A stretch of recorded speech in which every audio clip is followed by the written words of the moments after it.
Boom. Boom shakalaka. Boom shakalaka. I have started the stream. Hello and welcome to another... I don't even know what to call it. Yeah. Larduous. Incredible. Larduous and incredible session.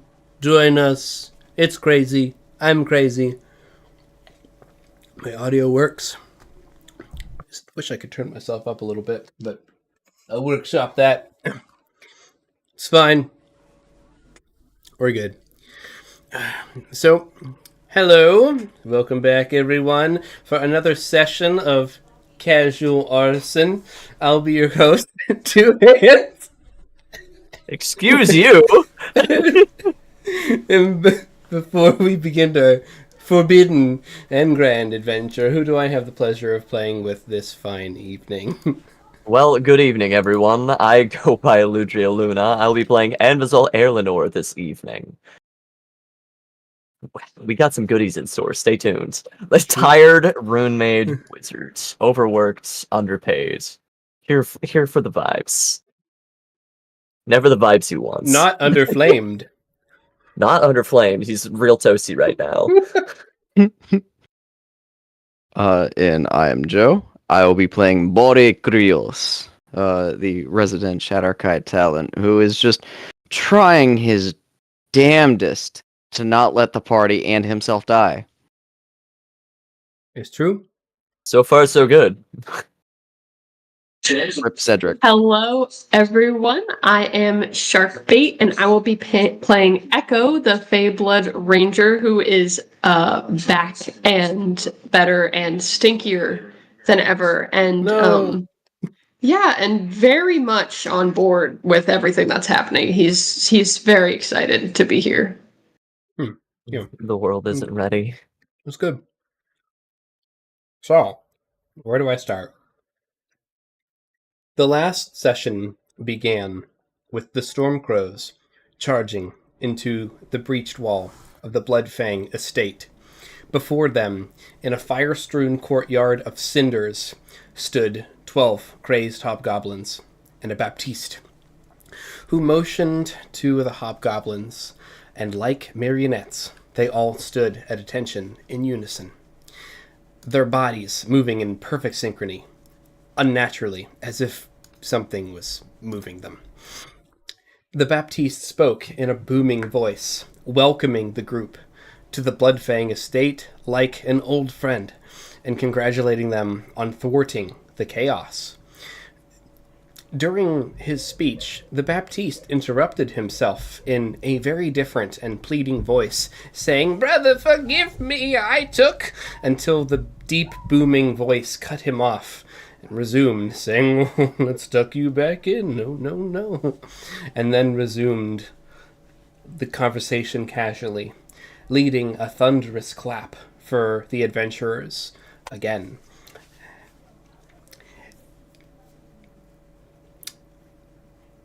Every hobgoblin were moving in sync.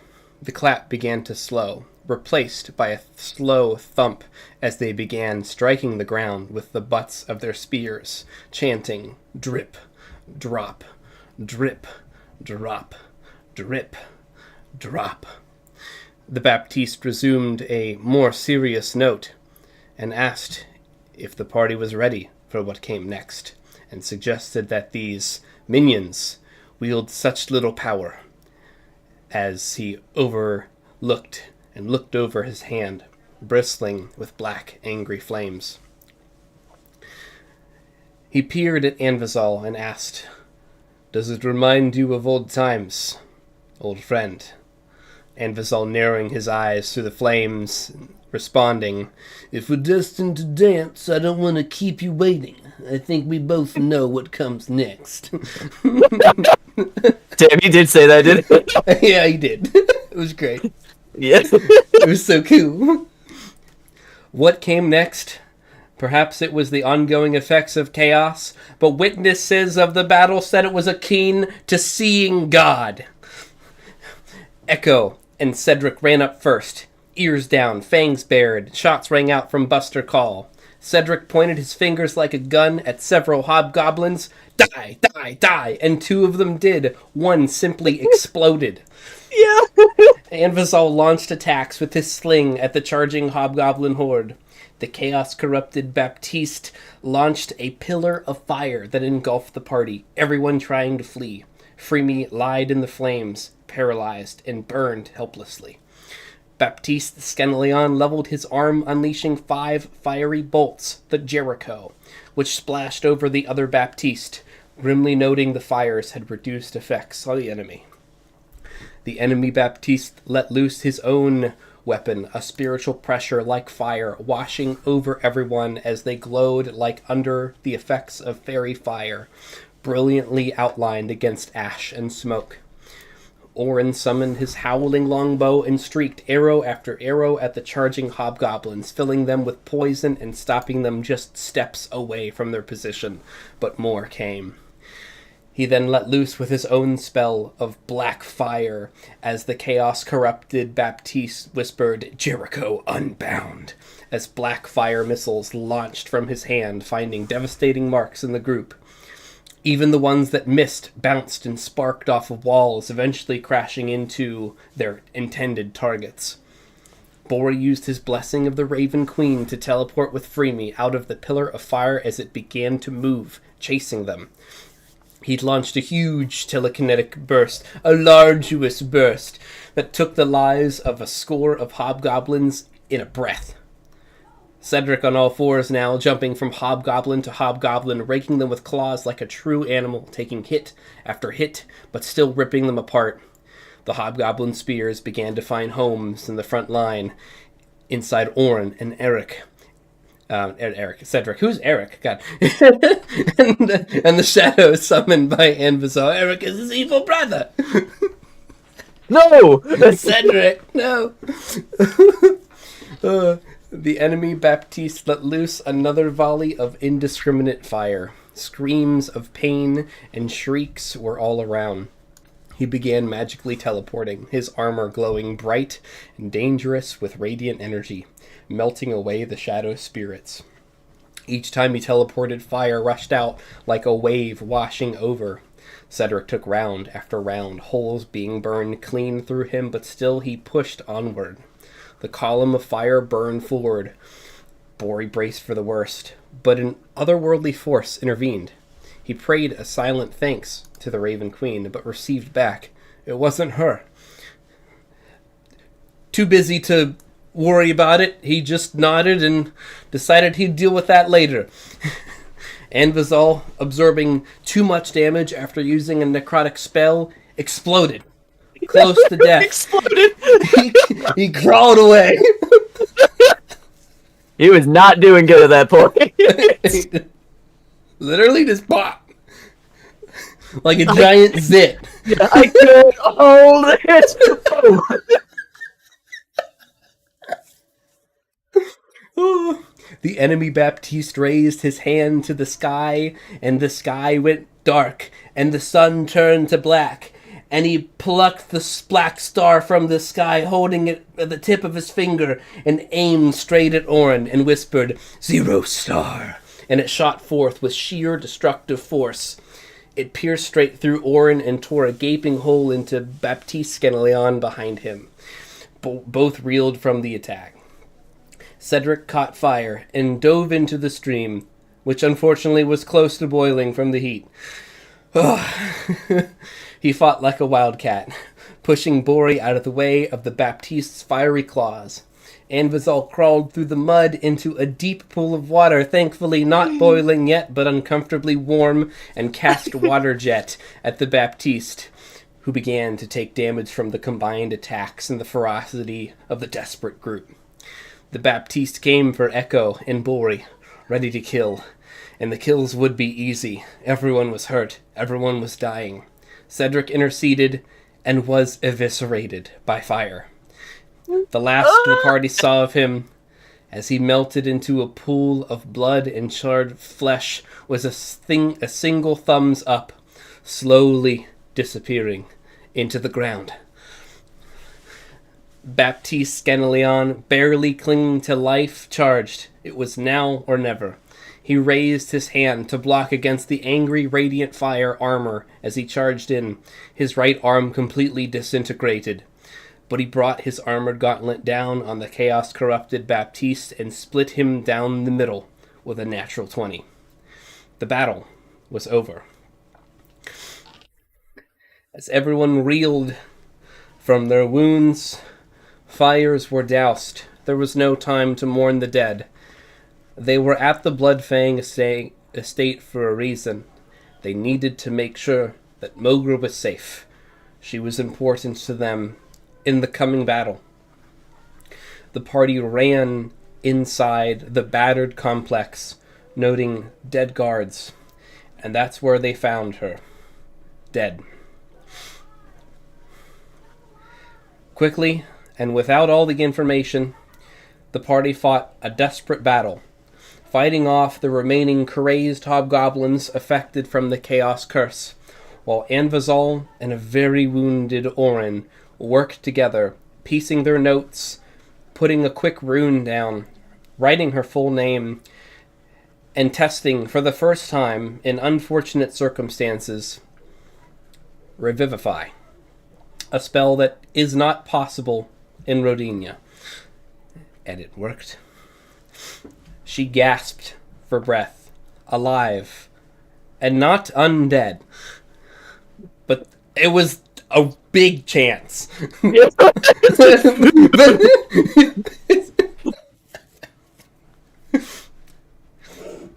Filled with elation, she couldn't believe it. She understood what happened and why it wasn't possible. But once again, fate has changed. This time, Mogra Bloodfang saw it too. Fate at the hands of the Stormcrows. Needing to escape, the party moved on. They fell back, healed as best as they could, picked up an unconscious Freemy, who then woke, not remembering who they were, or remembering anything that had happened. The only thing they knew is that they were Freemy. Everything else to them was blank.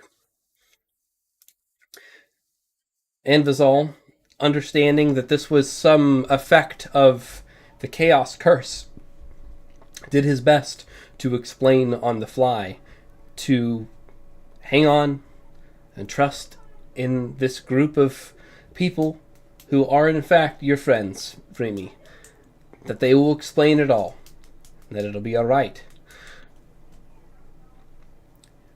Anvazal was not sure how effective those words were, if they took, or how long they'll take for, but it was the best that they could do in that scenario. The party fell back and returned to the war room. The fires were beginning to quench, as nothing stays burning long in Calgully. With the chaos plague quelled, in a way that no evidence remains, that secret is safe for now. The party returned to the war room and learned that already dozens have been murdered by the Drow during the compliance efforts to align all of the great houses, all 6 of the great houses of Calgully. They questioned the merchant that they had saved along the way, the human merchant, the largest one. And Bori, I believe it was Bori, remembered that Monolith was this shadow organization that in fact stole this chaos curse from Lolth. And that it was the same chaos curse that they had to put down earlier that day. While he was bringing up the topic, out of the corner of his eye, he caught the human merchant squirm a little bit at the mention of the word monolith and leaned in, casting Detect Thoughts. And this led to an impromptu interrogation, realizing that an agent of Monolith had contacted this merchant according to the merchant's testimony, which was verified through Bori's mind-reading abilities. And that this merchant seemed to ask many questions which seemed innocent at the time about the auction, but looking back, in hindsight, seemed pretty damning.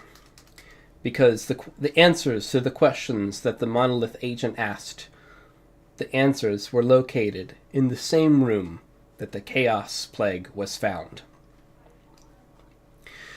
Anvizal smartly worked a deal with this merchant, understanding that they were the last of their family, and now the head of this business, and that competition is likely much less than it was several hours ago. Many lives were lost.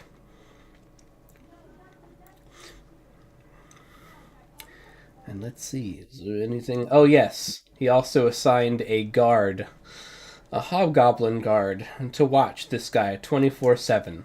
Which is pretty smart. Yeah. He tried to flee. Absolutely. I like, listen, each of you get your get your best, and don't let this person leave town or do something, or get shot. Like, he's so accident prone. Oh, all right.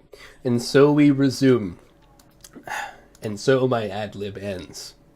Incredible. So it is. That brings us back to the war room. And I'll go ahead and move us to the war room, because I think that's where we left off. Indeed. War room. Not so many people in the war room. It's so empty. Yeah. Poor war room.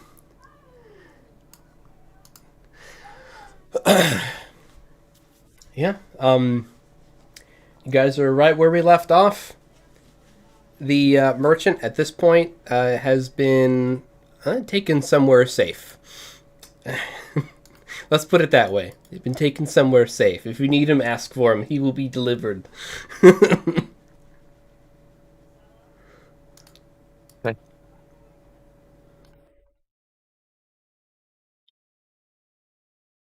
Oh. Mogra will chime in.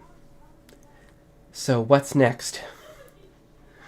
We had a grand plan, and then a quarter of the city blew up, including my house. Luckily, we got the important things out of the important places. Kind of winks at... Yeah. Amazol's too tired to wink. He'll just give a deferential nod. Oh.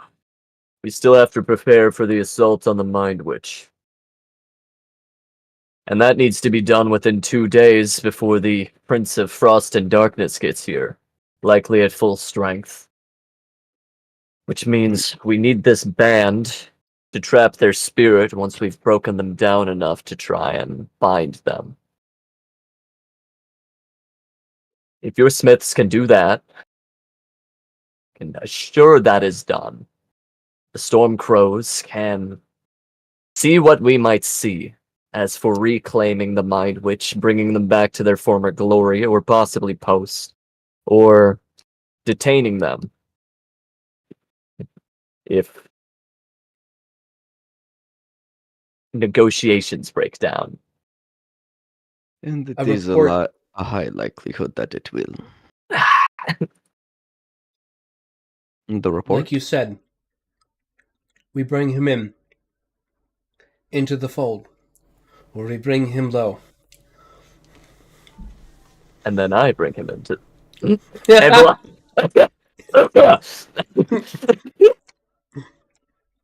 Sorry, just... Yeah, I forgive. Shame. Did I say that out loud? There's still some things that I need to prepare. You said there were 68 dead when last counted. Amazol. Shaking his head, Amazol. Amazol. And all I'm just talk putting. about this. This is true. Those There people were. have families. They may or may anymore. not be chaos touched, but they still have loved ones.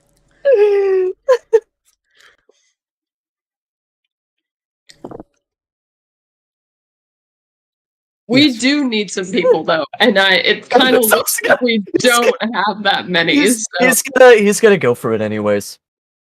Oh, Though we do need to so get that mech. you know what? expedited. Actually, Ambisel will turn to Artreus here. Artreus and the other one. I'm sorry, I shouldn't say the other one. okay. That sounds kind of rude. It's Vitril? Vitriol is my name. Vitril. Sorry, I can't not say that all snooty like. That's the point, right? It's okay. Yeah. Say it snooty. He's a Atreus. snooty guy. Atreus. Vitril. Yes. I apologize. I have to ask you of this, My son. especially after me dad. Especially after the market has gone up catastrophically.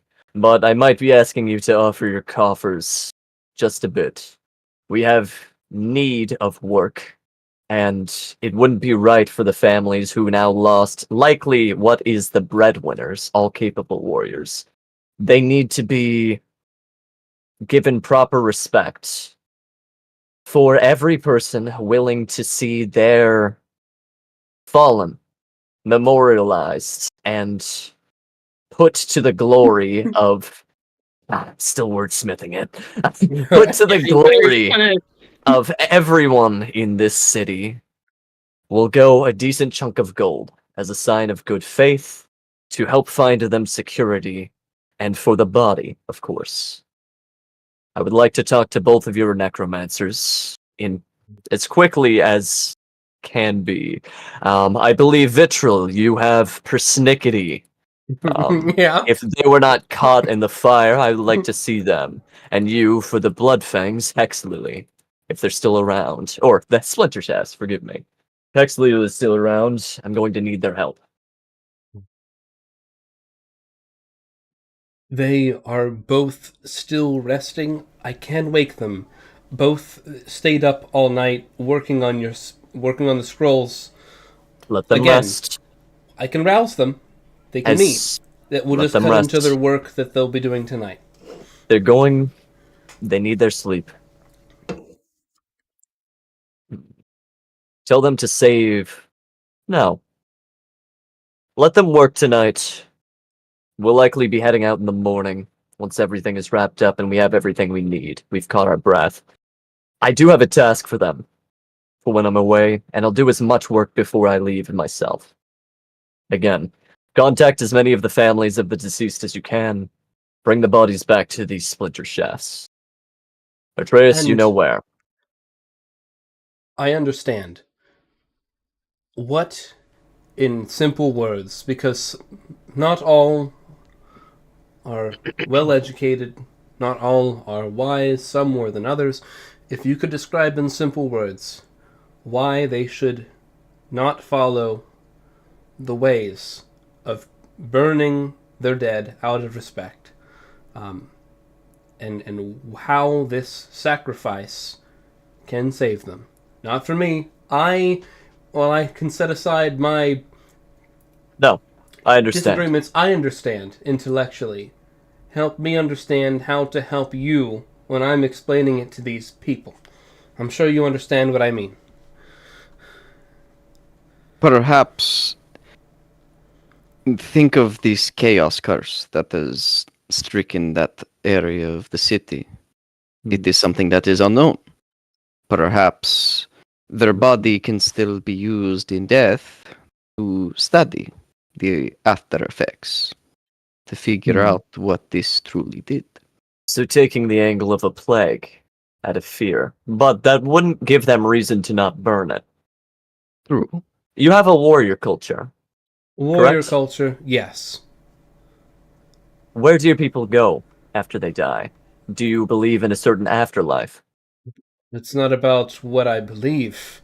All souls go to the spirit continuum, as has been explained by several now. And it is what we have believed.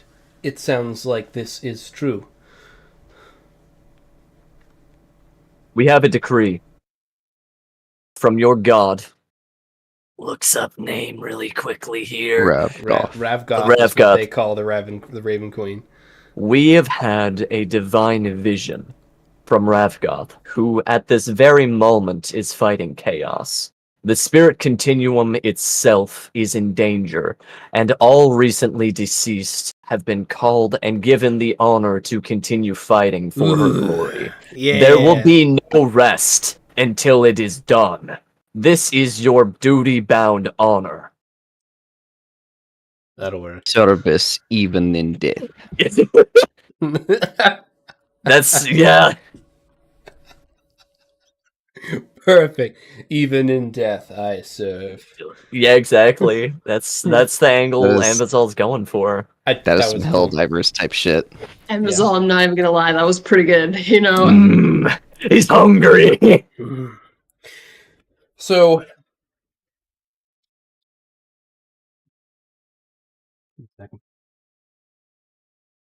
We'll make Fate 20. Alright? Happily. We're going to do something additional to the Fate 20. Okay, that's going to be a... Oh my god. A 16. That's not bad! Alright. Roll me a D68. Okay, that's very specific. Roll 1d68. You're gonna be a 68. Every person. 20. Fuck. Nice. I was going to let you keep the higher of the two. Let's go! Okay. 20 families agree. That's not bad. We're cooking. Okay. Not bad. None of them had twins, but... or a father and a brother who died in the battle or something. But... No, let's keep it simple. 20.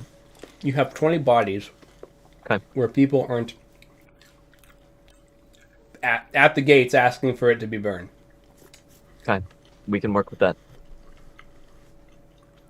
Beautiful. It's better than nothing. Honestly, it's pretty incredible. Vitril and I, we have much work to do.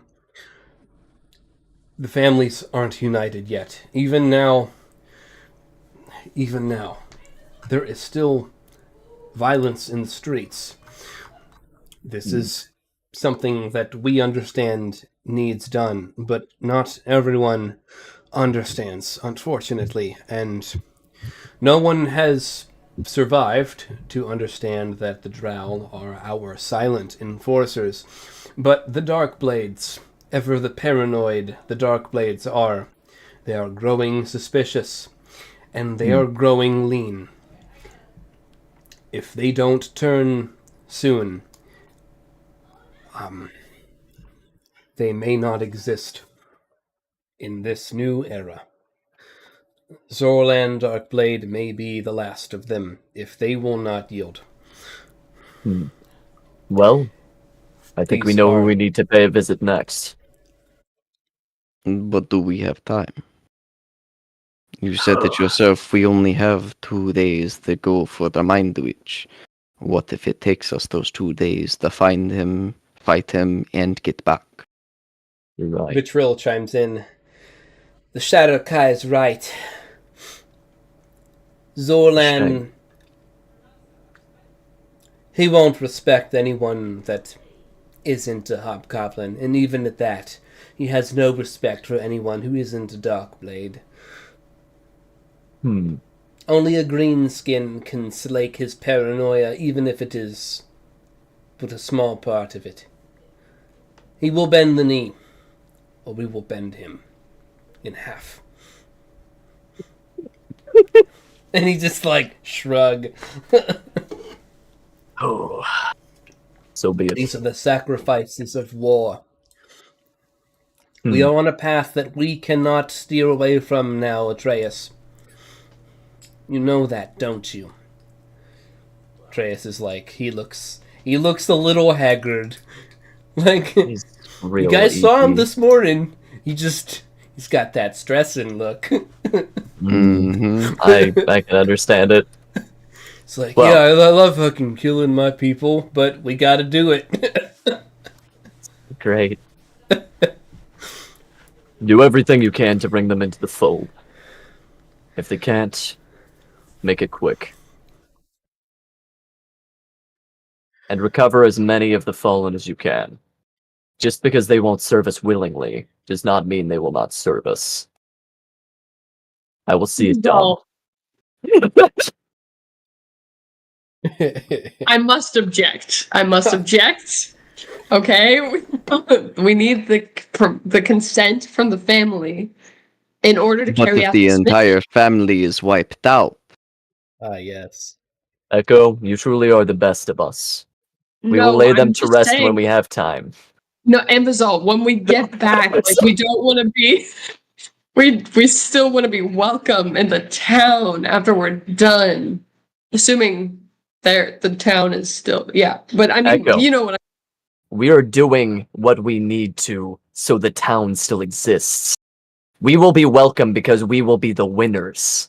And if I have to be the person that sees that through, then I will, Echo. Ambazol, this is tough for me. You know, this is. You don't We're need doing- to dirty your hands. It doesn't need to be on you. Let me carry this weight. I'm Echo, trying to save the people I can. Echo, let me at least give you my perspective on this. I cannot go home for stuff that I have done. What is another city What's to me? another city? And it's all like, wait, bro. Well, What? What is another city I am not That's- welcome in? That's great for you guys. I kind of came out here to, make some pals, which I mean- feel like I was successful in. Look. Do not get me wrong. I do wish to save the city. I do wish to do right by these people, save them. But if there are those that do not wish for me to be here after it is saved, then I do not need to be here. I see where you're coming from. It's a little. I mean, Echo, if this is a line for you, I can respect that. We're in this together, and your input, your wisdom is respected just as much as anyone else here at the table. How can we do things more your way? Do you have any other suggestions? Death is at the door for everyone in this city, and we only have 2 days. I might be overzealous in what I am planning, and I know that morally it is detestable. Personal feelings aside, I hope that you can trust that I would not be even suggesting this if I did not feel it was absolutely necessary given the times. I want there to be another option. If you can give me that, Echo, I will turn from this path in a heartbeat. I am with you, friend. we need soldiers, right? Because right now, that's where we're at. We need bodies on the Mhm. field, and Mazal is like, I can do bodies. So what's currently do. happening right now, which was agreed last night and begun this morning, was that before Wild leaving, 24 hours. Dark's lieutenants and people that he came to Calgally with, they are leading like a quick and dirty. We're gonna train you all the ways that we fight dirty against bigger folk, and like how to fight in elite forces. Everyone who can hold a stick, and then the people that were already part of like the armies and like the soldiers of the families, they're getting special training too. So everyone who is capable of being trained that will be in the fight is being trained, and then there's whatever Alu's going to do with undead. As much as I legally and morally can get away with. We do also need people to mine out that mech underneath the Splinter Shaft home, which is what the main thing that we've been using the undead for as well. I'm just saying. I mean, right now there's only like 3 of them, and they're mining out. Well, 2 of them are Okay, mining out. so One of them is 2 of them, one of them is getting into some mischief. I've got the notes. It's not They're- perfect. I'm still working on it. But Alu lost control, not by his doing, but no, but there it were was some pretty funny rolls, regardless. and he lost control of one of his zombies, and he doesn't know it yet. There's also a shadow in the market that I totally forgot about. That Yeah. it's just Well, 2 shadows. You had sent off like 2 shadows to kill that one guy out of the So, that they- like disrespected Calcut that's when true. we first got here. That's true. If he died and he happened to be a good person, which he probably wasn't, then he might also be roaming the streets. Don't worry about it. Anyways, what I'm meaning to say is turns to both Vitril and Artreus here. If you do happen to know of any obsidian stores that would have survived the market bang, or that your families happen to have, they make better spellcasting components than they do blades. With the market secured for more weaponry, I could use as much obsidian as you would allot me. No. We can look. War crimes. Nah.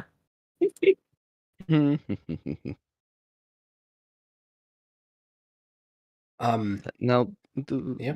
I do wish to It's let okay, this Echo, be I'll hold known, your hands. Echo. I do not agree with Echo over here, with the necromancy and all that, but I understand that it is a necessary evil at this current moment. We need people. Saying agree we with don't Echo or need necromancy. Anvo? And Echo, don't agree with definitely the yeah. necromancy from Anvo. Okay. Yeah, He doesn't Those are the agree bad with ones, it, but but I he gotcha. understands it needs to happen. that's all I'm asking. And I understand as well that it is a necessary evil. That's all I'm asking. I'm not Sorry. asking for you to do it yourself. I'm just asking that you tolerate it till all of this is done. I don't necessarily have a problem with that. It's just taking the bodies of the dead who haven't consented. That is, well, I mean, none of the dead consented, but like the families. Well, that's not necessarily true. As someone who can speak to the dead, as a representative who can gauge a portion of their spirit, dead can technically We're getting down a rabbit hole. What I Is mean Echo to say talking is, about the 20 whose families like were What I'm- okay No. with the idea? this or is if we in wipe out general? an entire household, there's no one left to sign off. What's Echo referring to specifically? So I understand He's as the GM. referring. I think I thought. Okay, if there's no one left, maybe. I think I thought that you were suggesting that we just take the bodies anyway, and then like. He definitely did Artreus- suggest that and then- amongst a couple other suggestions. Artreus, Vitril, you heard Echo. Wait, no. So long as not a single shadow blade is left. Yeah, we were speaking of the Shadowblade household, of wiping them out and turning that whole Push household them into to a undead. man. That's what we were speaking of in reference to. Any left There over we will be go. adopted into the remaining houses, their names stricken from the records. Okay. Let's see. Okay, all right. I mean, okay, as long as we're not grabbing random people that You guys can do it. We'll see what happens. Like No, Echo no. said, we'll see what happens. Please, Echo, we have standards. Echo, this needs to be for the people, by the people, through the will of the people. Made from the people. Homegrown! All organic, baby! Oh my goodness, no. So Oh, this is God. why necromancy is taboo. Ah, I Uh-huh. see. Listen. Echo. Amazon. Trust that I'm not a monster. Amazon. We'll figure it out. I want to preface this by saying I love the love in my heart for you. You're a great friend. You're a great party member. What are we doing? Okay. Brady just chimes in. Oh, go ahead. No, go ahead. What are we doing? If this city is doomed, why don't we just leave? Why don't you just leave? That's right, Echo. It would be much easier for me to do nothing. Well, we can't just leave. Well, do you wish to die to a man with everyone in this city? Of course not. Then let me work. Amazon, I'm gonna go ahead because you're my friend. I'm gonna turn a blind eye to whatever's happening, but I'm not gonna help. Okay, I'm just gonna look the other way and hope you know what you're doing. I trust you, Amazon. Okay, I believe in you. Dang. Oof. Orin just kind of puts a hand on your shoulder, Echo, and looks at Anvisal. What if we can bring them back after we bring them back?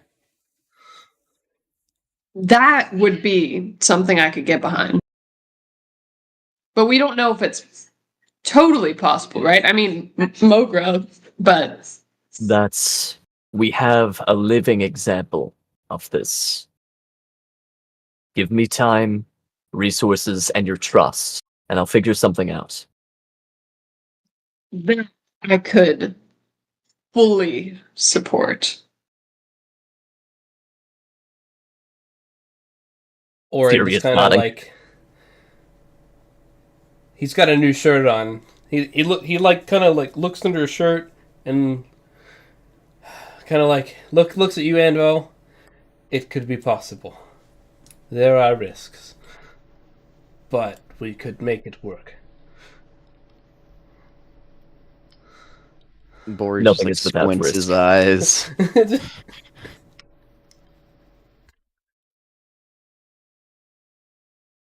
Something in your eye, Bori? Yes. I'm very strained at the moment. So strange. Yeah, Bori, you look like you need a nap. I think I need more than a nap. I need a drink. And Bori's gonna walk over to the bar. Grasha got you.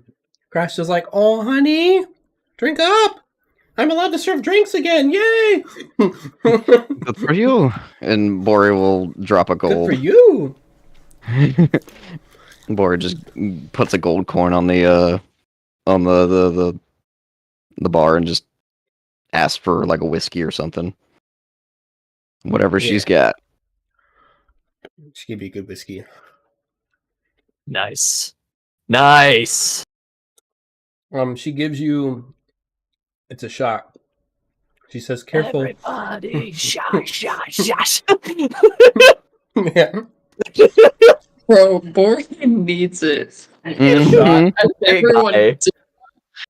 Listen, Orin, if you have any more spells, like if you have any more catnap spells, we're all so tired. The Huffity Puff. That's what this shot's called. I love it. That's pretty legendary. So Boris. checking in with players, it's like afternoon right now. I feel like we definitely need a rest. Yeah. Like, It's if Orin can do catnap and we can get a rest, and then okay, I didn't think so. So we need an actual rest, and then we should probably be like spending an hour wrapping things up in town and leaving into the Mind Witch shenanigans as hard as we can. Because like we're basically out of time. mm-hmm. We get our little feetsies moving. Yeah, like Anvizal is about to blow every last spell slot he has, take the wildest power nap he's ever experienced, and then dive down apparently a like 30,000 foot well. 12,000, but still. Past 10, it doesn't matter. I can say whatever number I want. Roll me a fate 20, Anvizal. Hell yeah, brother. Fate 20 is going to be a 7. Lucky number 7. Okay. Roll me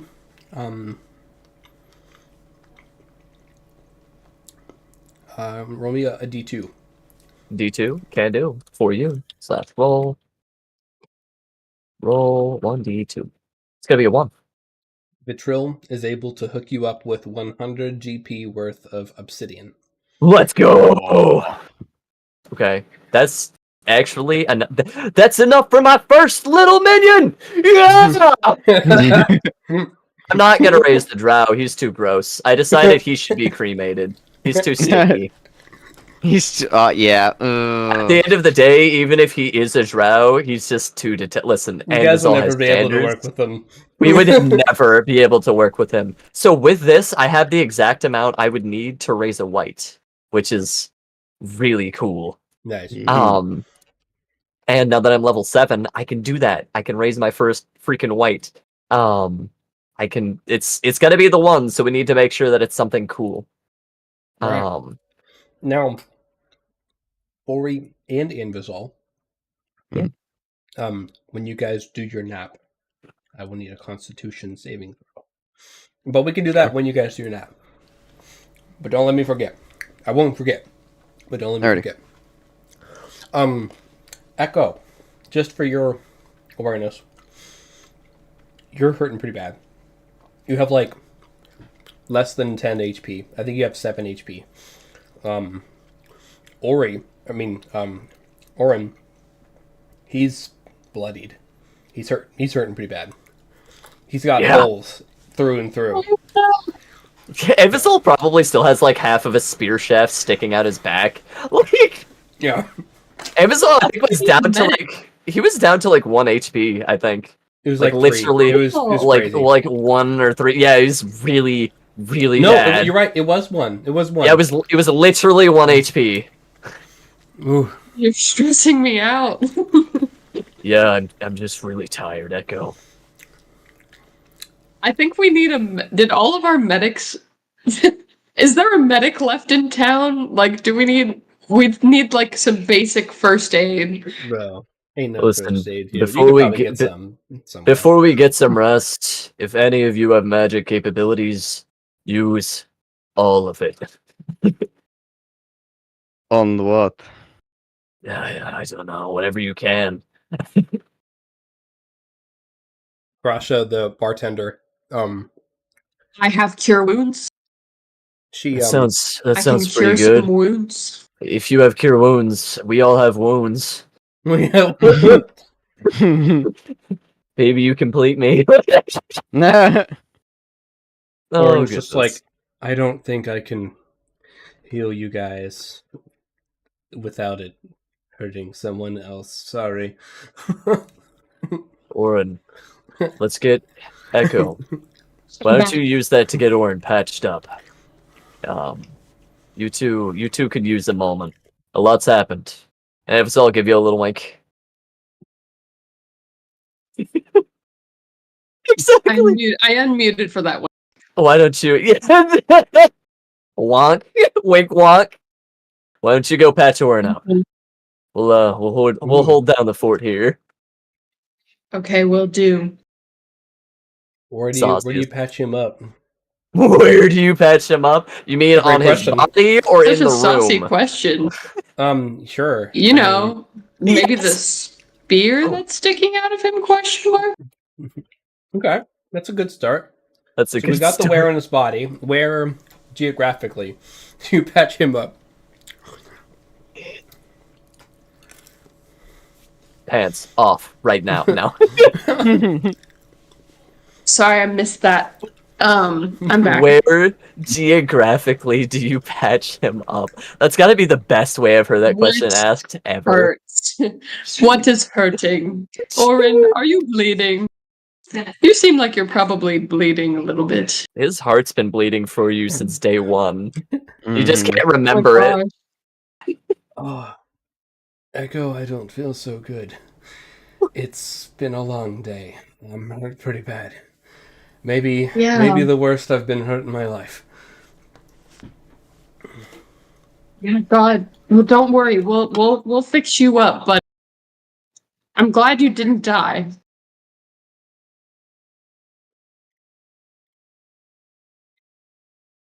So, where I just need to know this for my geographically, are you patching him up at the war room or do you guys go somewhere else? You know, we could head back to the splinter shafts, have the bodies brought there. Everything we would need would be in their courtyard, and then we could get the big old nap in. It's definitely the What are the safest place to be. Go ahead. I agree, yes. But what is the state of the wounds? Like, is Bro gonna be bleeding? Like, leaving a trail of blood on the way to the Splinter Shaft estate? Like a drip trail, but not like an active bleed out trail. I'm So he's not stressed. bleeding out.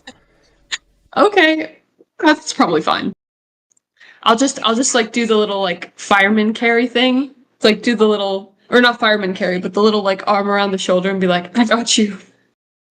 Nice. Yeah, he's in rough shape. You can see like even though he's got a new shirt on, like blood's already starting to soak through the shirt in spots. Thank you, Echo. Oh, he was so strong. How are we gonna win? We're gonna win. Don't worry. Cedric, one moment he was there, the next he was gone. Yeah.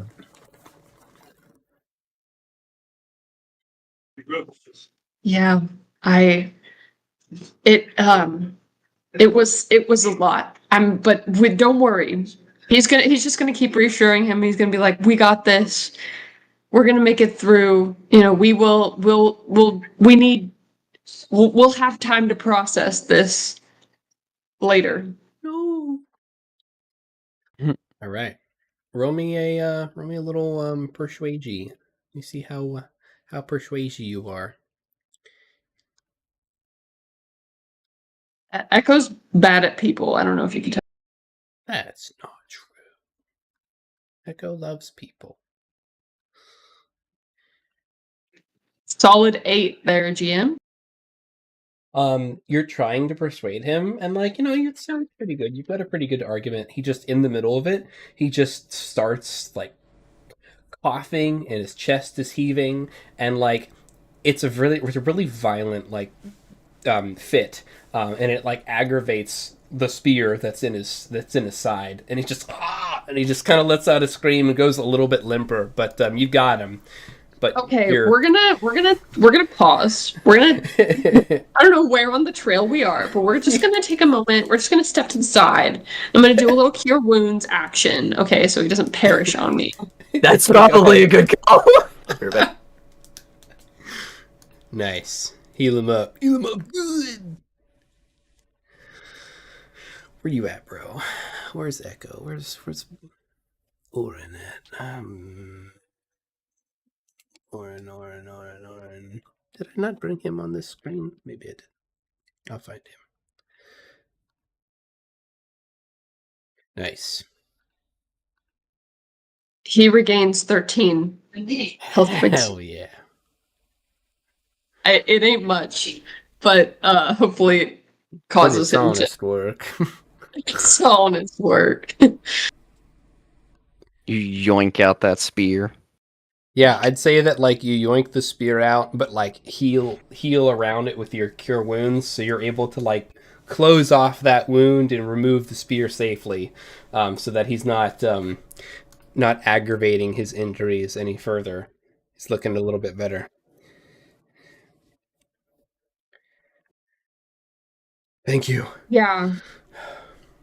Of course. I mean, it's been I mean it's been horrible. I'm not even gonna lie. But you were so strong. And so was everyone, and we can do it again. I know we can. Oh, yeah. We can do it again. All right, so you guys get back to the Splinter Shaft estate. Let me take you over there. Splinter Shaft. And Vazal, you're over here. Echo's got 7 HP. Ori's got some assorted HP.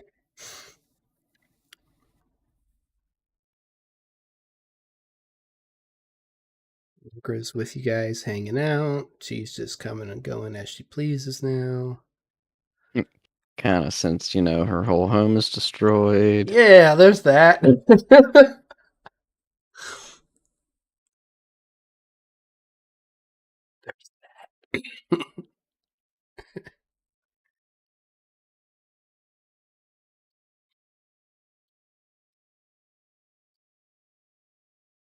All right.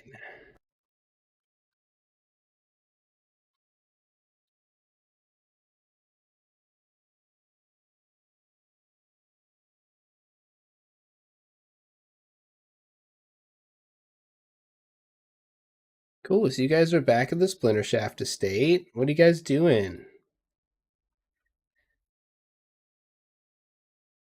Well, it sounded like Anvizal was wanting to raise Yeah, I'm asking what you raise guys are some of the doing. bodies. Anvizal's not here. So what do you guys want to do? Again, probably like making sure Orin doesn't die. Okay. So we can do that. So I'll start with you, Echo, and then I'll move on to Bori, what Bori wants to do, and then move on to what Echo wants to do. So, Echo, you help Orin into the room that you two have been sharing, and you start help tending to his wounds. You get some hot water running. You get some bandages. There's plenty of linens. At this point, you're just kind of using whatever, trying to help him out. And his shirt's pretty bloodied. And I assume you to remove his shirt, right? Or I'm gonna give him a little washcloth bath, like I do with my cats, if they're Yeah. So this is the first time that you've probably seen Orin unclothed, which except for the time that he showed you guys part of his back that had the word carved into it, the message from the Raven Queen. Orin's covered in pieces of paper as you pull his shirt off, and he's kind of not super 100% lucid all the time. Like he's there, but he's kind of in and out. So you're just kind of seeing this on your own. He's covered in pieces of paper. What strips do of they paper that are adhered to his skin. Oh.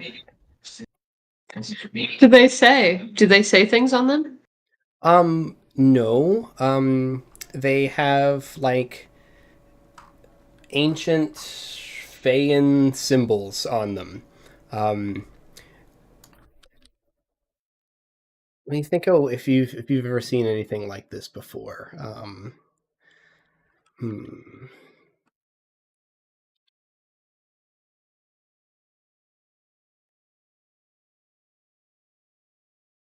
Here we go. Let me see if I can throw this in the chat. This is kind of like what they look like.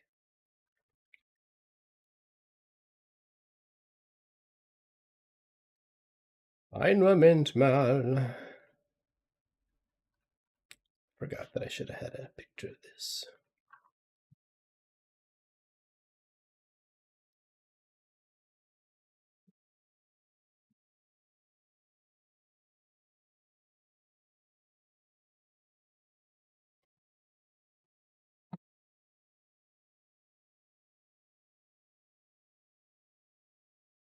Sorry about the delay. All right, this is what they look like.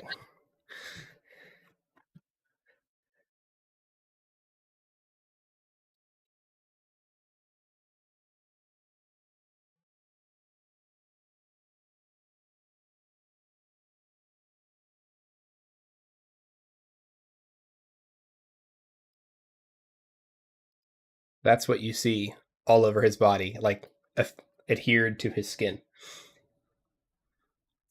Are they all the same or all different? They all look generally the same. Can I try and pull at one and see what his reaction is? Yeah. Just slightly, not to take it off, but just a little Roll me a sleight of hand.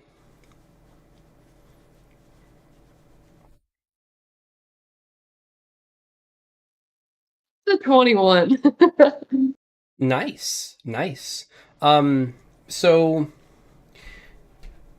how would I describe this? So you start to peel back the corner, like he's laying on the bed, right? You start to peel back the corner on one of these, like on his side over here, and you pull a little bit of the corner off, and like this essence, this aura, kind of starts like pouring out of the skin where this paper is, and like instantly everything around this seal that isn't Orin starts to wither and die. And like you can even see the tips of your fingers start like aging. Put it back. Put it back. Put it back quickly. Roll me a D100.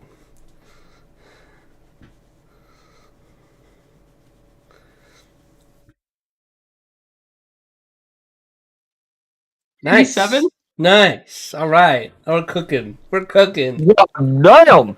Mm. Is this a lower related GM? Leans in. Shit. I fear we are not cooking, guys. I'm a little scared. Yep. I'm just gonna tuck that away. Yeah. He's starting to come back. Echo. Where am I? We're at the splinter shafts. Yeah. How you feeling? I'm alive. I feel a little bit better than when I had a spear in me. Well, we have a few hours of downtime before we start to get into some really heavy stuff. I wanted to wash all this blood and battle grime off of you. Not off of me, I like that, but I know you don't. So what's is that cool with you? And he just kind of like looks around and looks down and realizes he's like not wearing a shirt. Just like, oh, yeah. Yeah. So do you want to talk about it or What's there to talk about? And he just nervously smiles. I just, I don't usually encounter, people with runes attached to them often. So I just like was wondering. What were you wondering? Like sort of what the story is behind that, you know what I'm saying?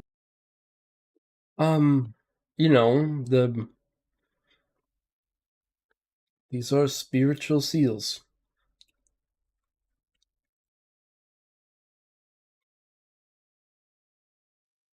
Okay. Do you want to just spiritual seals like is this maybe why you're having trouble with your necromancy maybe? Maybe. I didn't put these on me, and I only know so much about them, and I never have been bold enough to take any off. These keep me, and that's all I know. I am being totally honest with you.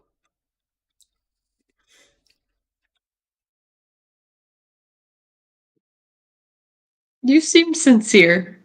I don't think you would lie to me. Seems like you've encountered a lot of things that are outside of your control.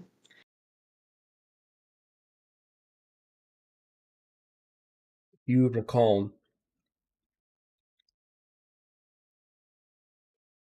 when we were children,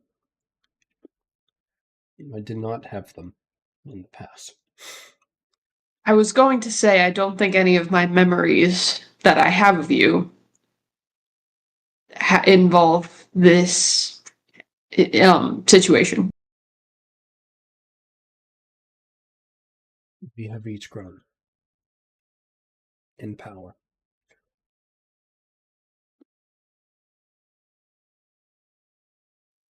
Some of us maybe exponentially. Like your friends say, I'm a prince.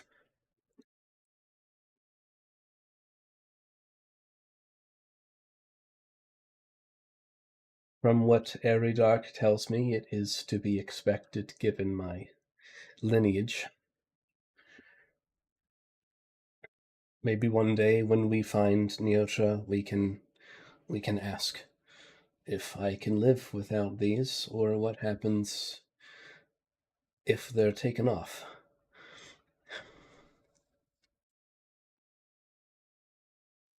Eridark put these on me.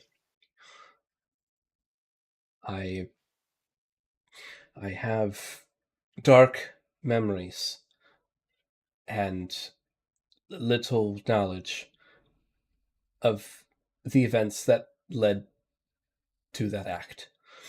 I have been not brave enough to ask questions about it, and Eridark never speaks of it. You seem to know him as well. He didn't talk to you about it any, I assume? He has not been very forthcoming with me. It's difficult.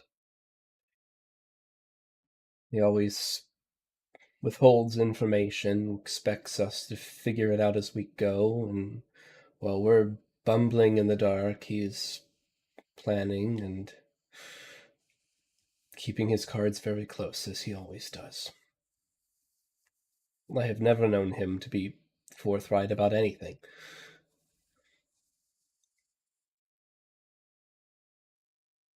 At least we're both confused. Do you think Eridark's a good man? I had grown up with the idea and the expectation that the Verdant Ire was doing what was best for the forest. So I have, until recently, actually, I don't know. It's kind of hard to tell. He keeps his cards close to his chest. No pun intended. I guess one way or another we'll find out.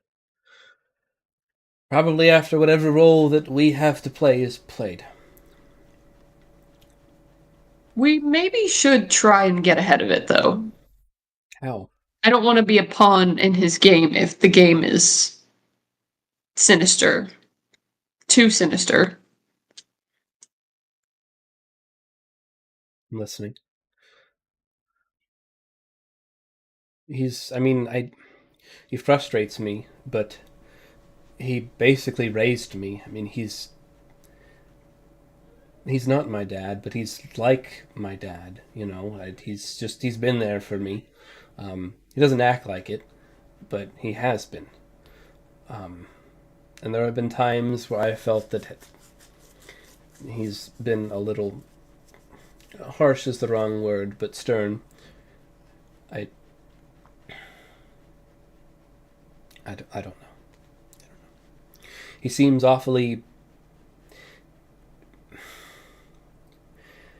I don't know his reasoning, and he acts like he doesn't care, but he's very aware of you, and if I wasn't fooling myself, I would think that he cares for you, but he would never tell anyone. And I can't prove it. I don't know why, but it seems that way.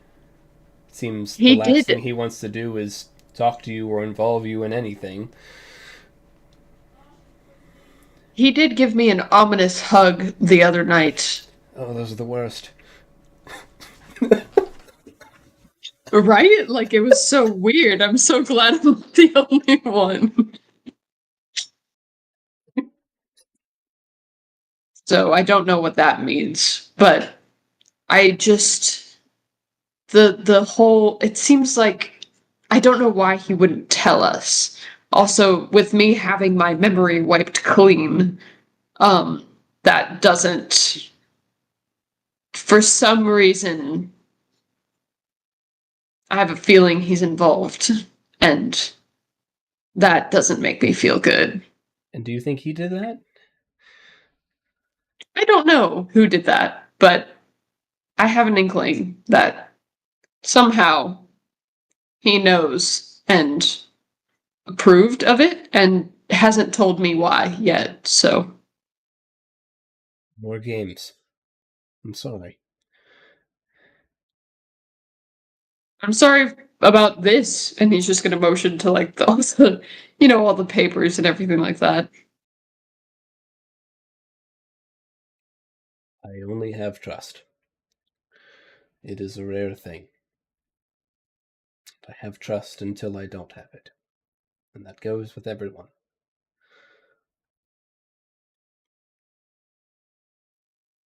I've never removed any.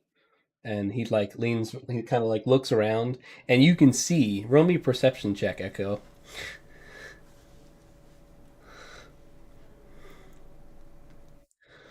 It's not hard to miss, it's right in front of you. Even with a 6. He turns his back, and in between his two shoulder blades, you can see a red patch of skin where one was definitely recently taken off. What? Oh, dude. Right. Okay, I'm just gonna point it out to him. I'm just gonna be like, so,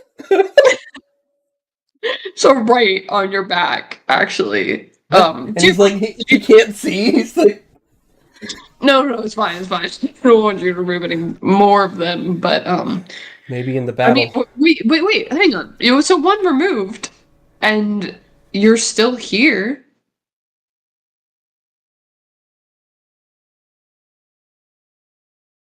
Right, you're right.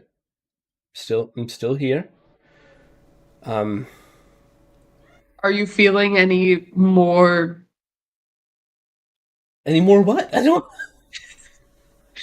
Any darker or anything like that? I know where your mom. I know what your mom represents and where she comes from. I feel a little funny, but I'm just sure that it's because I took an almost grievous wound. Anva and I did bring somebody back from the dead, which I've never been able to do before. But hell yeah, we did, work, and we did it, and it was awesome. It validates decades of research, decades of experimentation. Look, I mean, if you don't feel like you've changed very much, I mean that you do have a lot on you, and it was just the one, but this could be blocking a lot of your potential. I don't want you to transform. That's not what I'm saying, but You just I understand what you're saying. I just don't.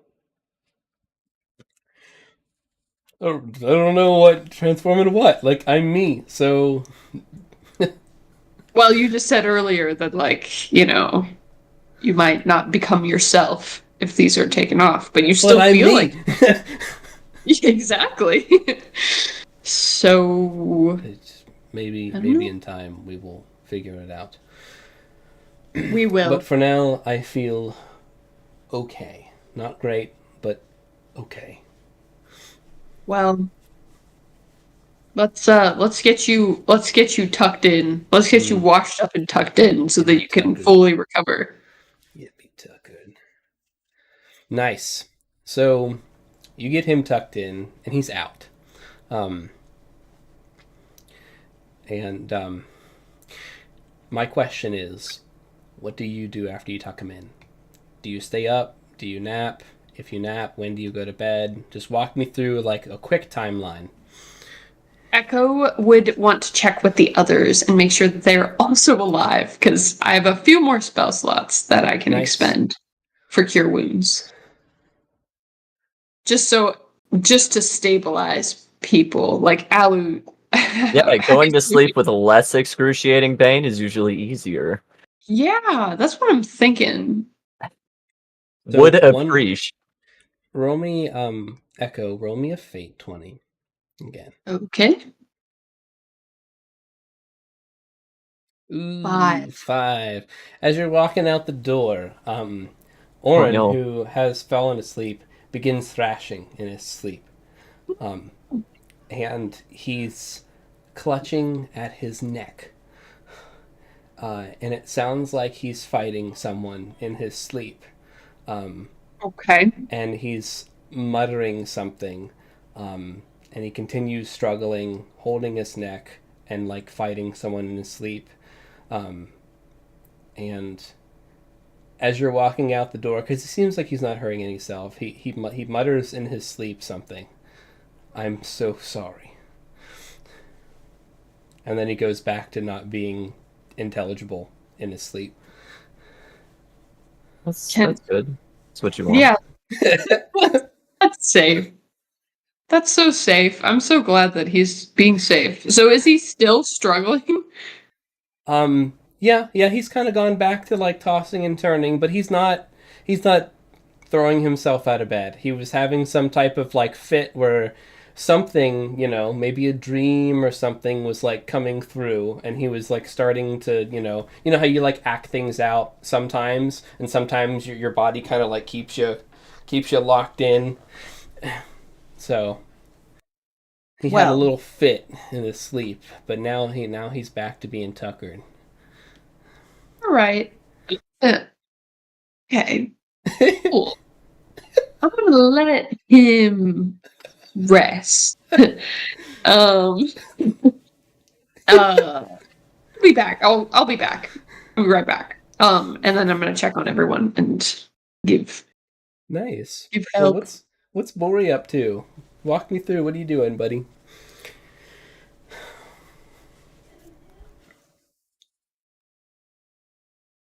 I just realized I muted myself. But Bori would have gone back to his room, sat on the edge of the bed, just like panting to him fucking self because he's damn near dead. And he just kind of like just breathes a sigh of relief because he can finally fucking relax. And he's gonna use his psychic boost. Boost. And he's gonna remove 3 strain from himself. Just in case, whenever I do this. And he is going to use distant voice. Okay. And he's gonna try and send a message to whoever that voice might have been, or at least attempt to send a voice to whoever that voice might have been that had saved him. Nice. What would we roll for that? Yeah, so I will post distant voice. you'll do your document, right? 5, okay.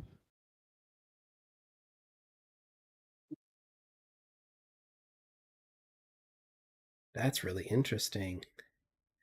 What do you say? All right, so he's got 25 words. Thank you for saving me.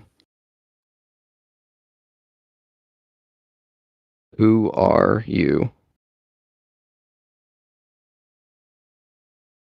Why did you save me?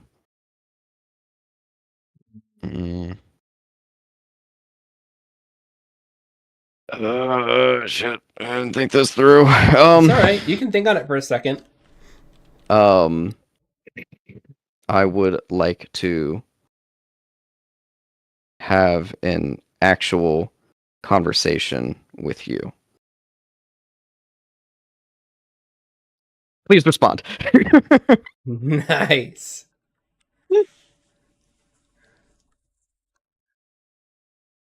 Okay. All right. I can work with that. Let me try and find my notes real quick on it.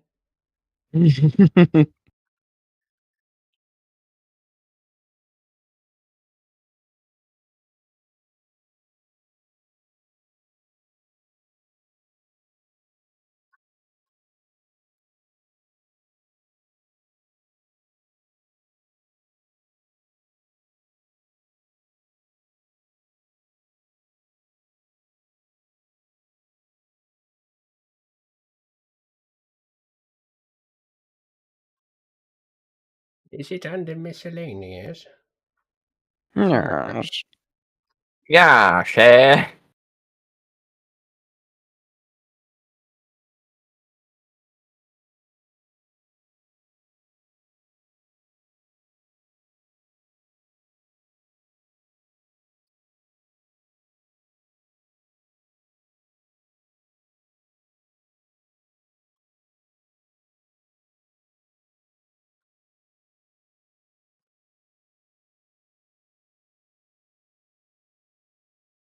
So, Bori.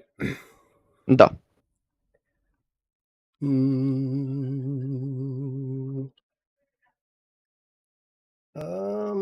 me a religion check.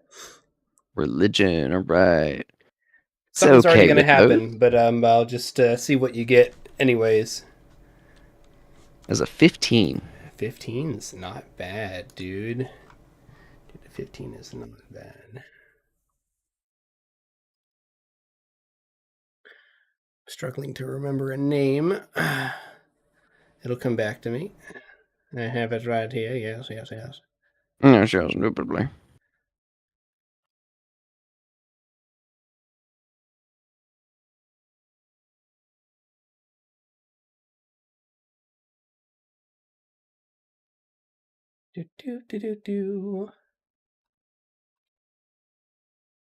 All right, so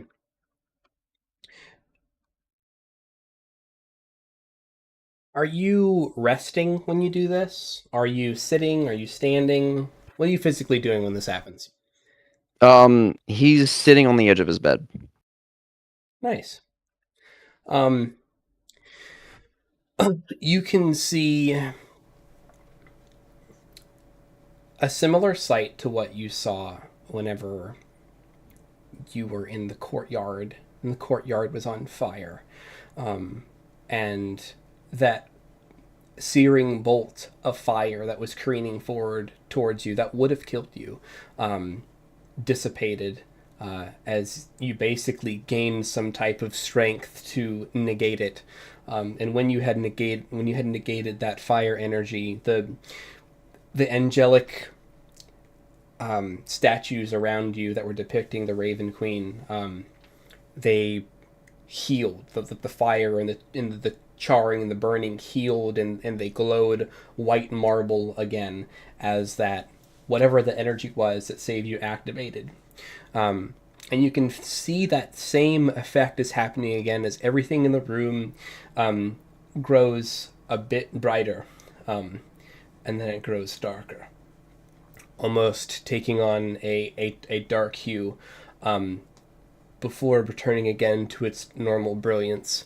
And some steam, smoke, starts billowing in from under the door in the room that you're in.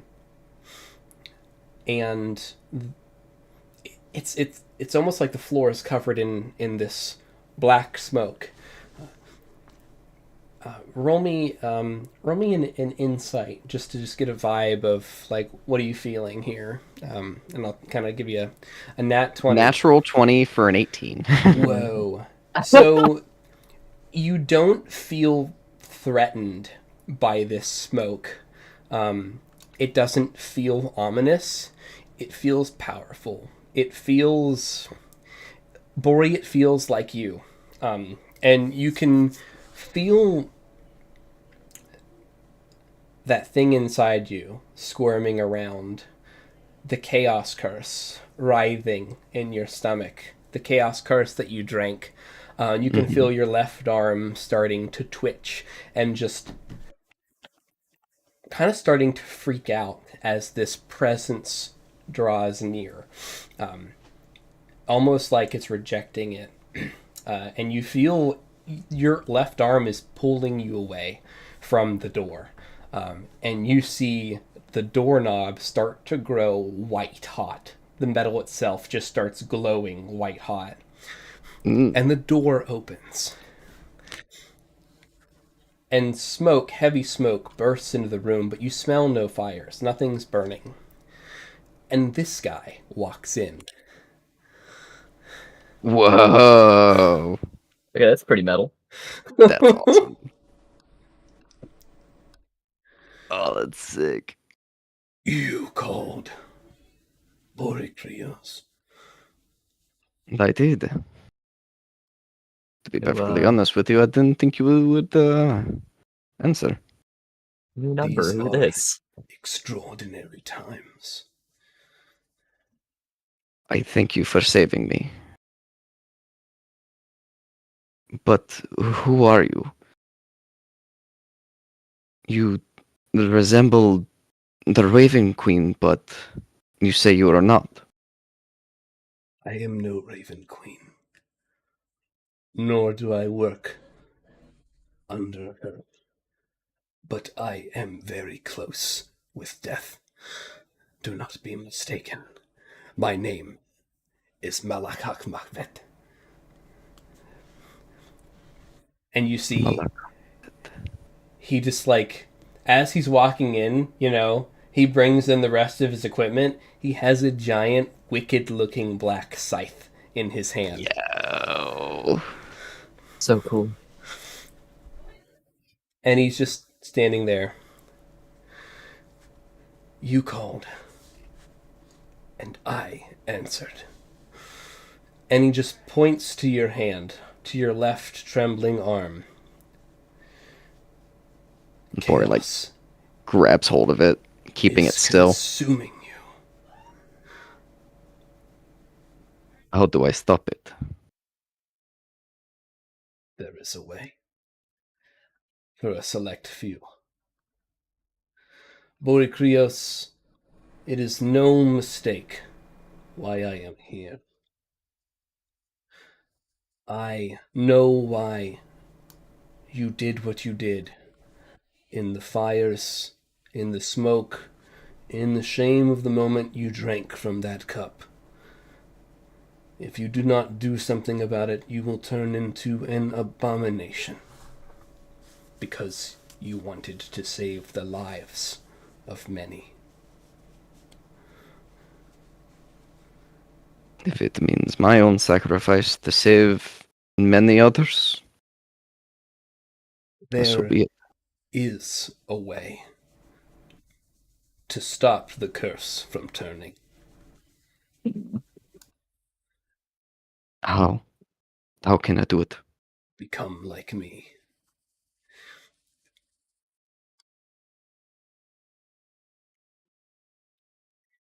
Become How, a dark avenger. how do I become a Dark Avenger? To prevent this, he holds up his shaking hand. You will undergo a series of challenges, and if you survive, you may begin to change. I am a seraph that is tainted with death. Death calls, and I answer. I greet it like an old friend, to the young, to the old, to the sick. I am seen on battlefields. I am seen in homes. I am not evil. I am not good. But I am here to carry out the will of life itself. There is justice in what I do. So you too can choose this path. Roll me a religion. Right. I'll bring you death. 7. I I'll like this guy. Would increasing it to a 10 make any difference with pressure a points? little bit. If you, it might. I'll use my last 3 pressure points. I'm gonna lose them anyways, so I'll make it a 10. Religion, roll me a history check. This is like a. Have I heard of these guys in stories? 22. Buri, this might be an angel of death.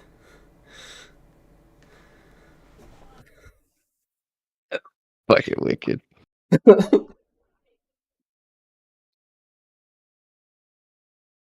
Stay true to yourself, Buri Krios.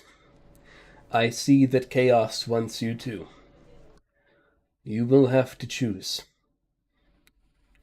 Embrace the power that you see, or let it consume you, or choose a different path. The choice is yours. Thank you. Yet again, you have given me hope. He just takes a scythe, raises it, pops the floor with it, and you pass out. Best You can roll the same. night's rest I've ever had. No. But Hell yeah. Listen, you better pass out before you're taken out. That's all I'm saying. Yeah. Yeah.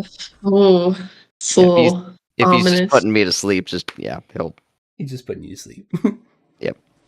Echo like leans in, and then he's like, Long sleep. he No. leans out. He's got it. When Echo makes his rounds, does he just see Bori on the ground, or does he see the Dark Avenger? That's a great question. Echo, roll me a fate 20. I'm gonna say Oh Lord. I'm gonna say on a 15 up, you see it, and no one knows that you saw it. On a 10 to 15, you see it, and people know that you saw it. Bor knows that you saw it, and below a 10, you didn't see it. Cha. I got a 12. Okay. No. So there's a point where you're walking by, and like you and Bori like lock eyes as there's this dark thing with wings like talking to him with a scythe. It's hella sus. You're so unsubtle, and I love it so much. Echo What's does a your little- reaction? He does the cartoonish like double take like record scratch. Immediately shows up in Amazon's room, like, I want to sleep here tonight. Amazon's like, get the fuck out of here. Eyes with Bori like not even. He's just like okay. And I guess he'll just. I don't know. Is this like right before Bori passes out, or is this like? Yeah, I'm gonna say like you see him just like knock Bori out. You don't know if he's dead. You don't know if he's alive. Right. So does the thing just like disappear? Or, like, Yeah, it Does just it turns walk into an toward ethereal mist and just. Okay. Just gonna tiptoe in there, make sure Bori's alive, and then I'm just gonna like if he's probably like slumped over, I'll just like lay him Dude, lay he's him like down. on the bed like this. It looks bad. It's- Right. You breathing, homie? Yeah, I'll just like check his pulse, and then like if he's still breathing, I'll just I'll lay a little blankie on you, Bori. Don't worry, I got you, bro. So you Thanks, can Echo. have the best sleep of your life, apparently. Yeah. He slept like the dead. Yeah, yeah. Literally. So you tuck him in. You know, he kind of rolls. You kind of like roll him over because he's like in. He looks eerie, just like looking like Yeah. he's dead. Yeah. And you see like two lines, like raised lines on his back, going straight up, like alongside his spine, on either side of his spine, and Not just my be like, business. okay, Not my business. yeah, Great. tuck Love him that for you, in. Bori.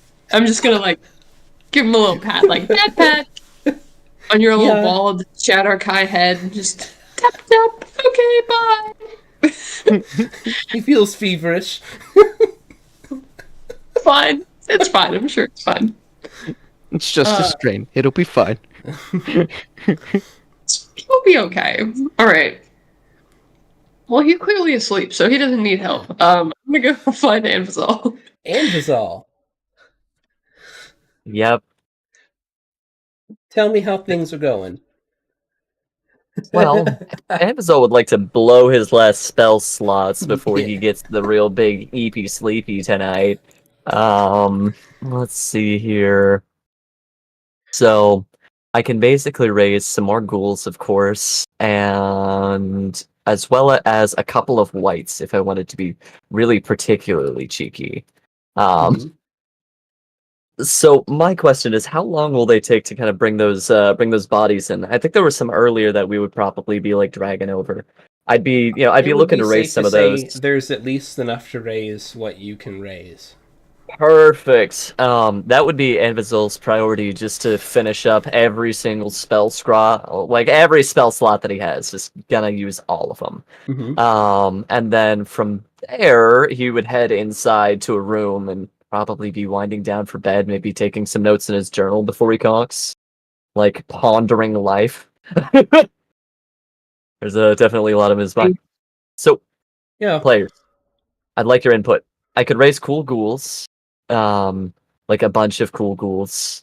I could use the gem to get myself a couple of whites, which would be really fancy. Or I have this new spell that lets me raise plague zombies. They're like normal zombies, but they've got sepsis. Do they give other people? They literally do. If they smack you around, you will get the plague. That's incredible. It's pretty I bad, love that. honestly. It's pretty bad. Okay, so it sounds like I'm going to use one for plague zombies, one to raise some whites, and then I'll use the rest of my spell slots on ghouls, which will be fantastic. And For the white raising is a ghast. Is that the monster manual stat block? no, so it's WIGHT. It's like an actual Gotcha. white. Okay, so that's not animate ghoul. That's a different spell. Correct. Animate ghoul. Listen, I don't have a 200 gold point gemstone at this point, though that is reusable. So if I ever get a 200 gold point one, then we're in business, and I can start raising chunky ghouls. But we're not. What spell was it again? The white spell. Yeah. So it's upcasting the Conjure Undead at 4th level. If I cast it at 5th level, I get a literal ghost, but I don't have 5th level spells, and I don't like Nice. ghosts. Okay, that's. I was just curious. Absolutely. So I will count those up here. Let's see here. I raised double, which I'll put this ability in chat just so you can read it really quick here. It is Path of the Dead. Really locking in here. I have 2 spell slots of 2nd level less, so I will burn both of those on Animate Ghoul. That will raise me, I believe, 4 ghouls, which I will note in my bio here. So I have a question for you. Do you want to raise them now, or do you want to raise them later, since this spell only lasts for an hour? Ooh, let me check something. So with Animate Ghoul, ooh, that's a good point. So for the whites only last an hour, correct? I mean, just with Conjure Undead, the duration is 1 hour. It's Perfect. concentration, and they disappear when the spell ends. I didn't I'll want keep you to those- waste stuff yet. No, that's good. I'm gonna keep those. I'm gonna keep those in my pocket. Okay, In that cool. case, I'll be using both of my. Here, let me go ahead and pop this baby in. I'll just be making a bunch of plague zombies in the meantime for the spell slots. So I've got 2 4th level spell slots. I'm able to raise, let's see here, it was 2 corpses for each cast, so double that to 4.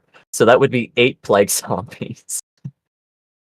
They definitely seem like the more longevitous way to go. Since we're Absolutely. making up words in this game. So it'll be 8 plague zombies and then additional 4 ghouls here.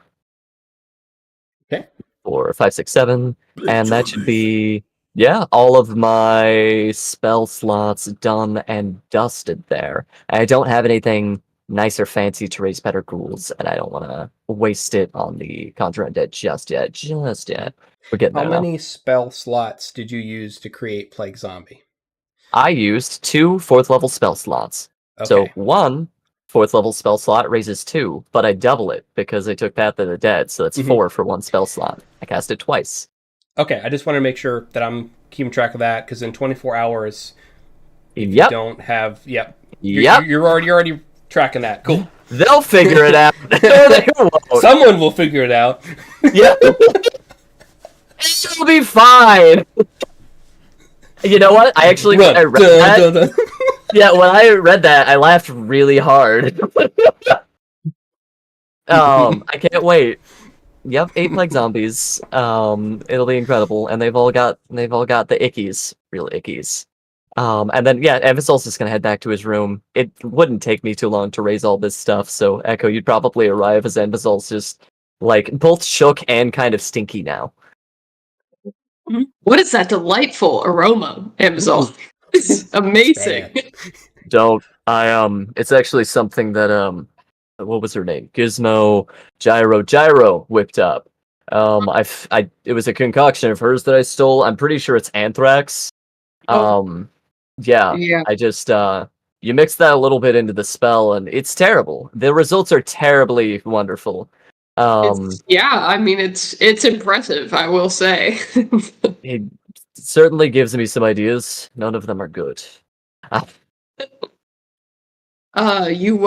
You doing okay, buddy?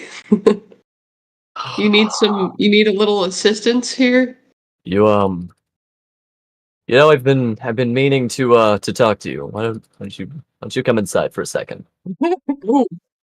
Oh, okay. Don't you? Yeah, this is the conversation we have behind. Yeah. Shut the door. This is the kind of conversation we have behind closed doors, Echo. Oh Lord. Okay. All right. Close this door. Incredible. So this is all very new to me. I want to say that it's not. If I look like I know what I'm doing, I do mostly, but I know that this road that I've chosen, some people are going to get hurt, and I've been having some qualms, I suppose, with that. There's so many ways that I could rationalize it, but I just Echo. You've been there with me since I got to these lands. You've been there since the tower, since we found that portal. You've been through all of it. You've been through a ship and back, a living ship. Yeah, I try to forget that, but yeah. You've seen it all with me. We've closed a chaos rift. We've been fighting this tooth and nail, Echo, and I think. Listen, and Vizal's voice just kind of goes low and very serious. Echo. I have the answer. I've always had the answer. I know how to bend and shape and channel the powers around us, Echo. And I hear the spirit continuum. I can feel it all around us. It visits me in my dreams, and I have the answers. We saved Mogra back there. We brought her back from death itself. With that, I could Echo.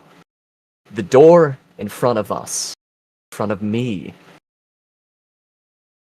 I just don't have the strength to open it yet. I've found it. I just need more time. I need more resources. I need more power, Echo. I need to be stronger. Do you understand what Yeah. I'm saying? I do. I do understand what you're saying, Amazal. And I want to preface this by saying, I know, He definitely seems like he's. I know that there was a moment back there in the war room, where I was a little apprehensive. However, I also say this, knowing that you are an incredible wizard, okay? You are doing great things out there. And I know that, the methods that you are taking might be unorthodox, but how else does do great discoveries happen? You guys brought somebody back from the spirit continuum, which was literally impossible. That's amazing. So I want you to know I'm here with you. Like I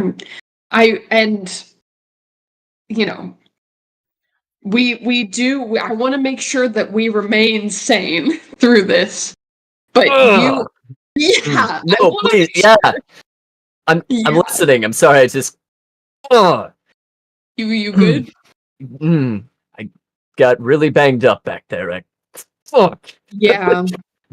Yeah, you want a little. Here, let me heal you up here real fast. But Yeah, while I kind of messed my hand up.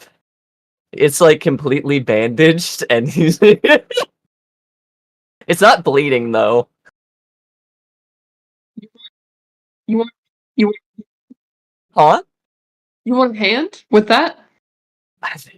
Please, it's what's causing me the most pain right now. What's going on with that? Well, I was gutted by a spear, lit on fire several times. The floor almost blew up underneath me when we were in Mogre's vault. I feel like I should thank Bori for that one. For not exploding. A lot has had, like, you don't even need to roll an insight to realize he's dodging the quests. Right. Okay. So Echo's gonna be like, wait here. I may not be great with medicine, but Echo, wait. Echo, you can't leave me right now. no. Okay. You want to come with me?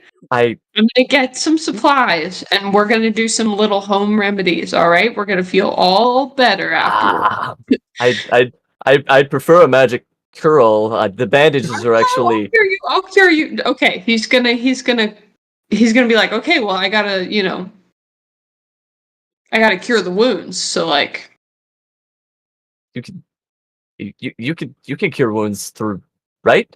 I mean, yeah, but I prefer to know what I'm dealing with. You know what I'm saying?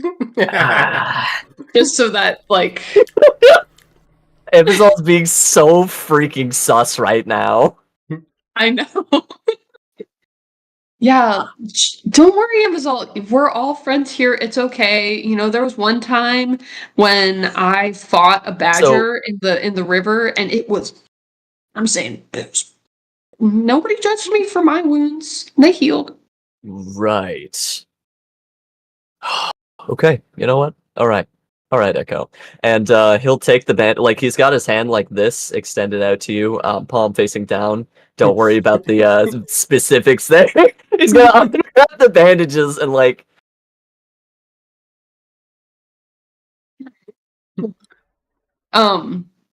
He's gonna just like take a look. Take a look. Yeah, he's like, Amazon's like physically like, he's trying not to. But you're way stronger than Amazon. He's got like 7 strength. And as you turn it over, GM, what would Echo be looking at here? So, on Anvizal's left hand is an eyeball in the middle of his palm. Yeah. It's a large eyeball it's a human-looking eyeball. Yeah. And it looks at you. I can't even see out of it. Staring you in the eye with its eye. I was just gonna be so calm. He's just gonna look at it and be like, never seen that before. Yeah. Very funny. Yeah. You said you were going to heal him, right? Yeah. Well, I'm gonna cure wounds. Yeah. Yeah. So So you would So heal he's me, gonna bro? start- No. he's gonna start the cure wounds process. Did this happen on the battlefield or Amazon? Again. It another- happened on a battlefield. Mm-hmm. Right. The one that we were just on, or like a few? This was recent. This happened last night. I can't pin. I think it might be whatever's happening. I'm sure if I got my little looking glass here that yeah, this would probably be bright red. I'm not gonna lie. Yeah, almost assuredly. And you know what? Amazon's just gonna like crush his hands, like fingers into the eyeball first, and like make a resolute fist, and like bang it to his chest, like power comes from within, not from without. that is yep, that is true. You know It what? has to be me. Ooh. You're not sure if he's talking at you or just. Yeah. Echo's just gonna be like, mm-hmm. So he's like curing wounds, hoping. Like, Yeah, Episol seems a little comatose at this point. Like he's pretty distant. Okay, buddy. Okay, buddy. Well, okay. So Echo's just gonna rewrap. Perfect. All Yeah, that. Episol's gonna rewrap that as well, Yeah. and you. Yeah, I'm gonna roll a history check really quick here. Unbeknownst to, don't worry about it. That's gonna be a 23 GM. My lord. Listen, this is all Episol does. This is literally his entire upbringing. Whoa! So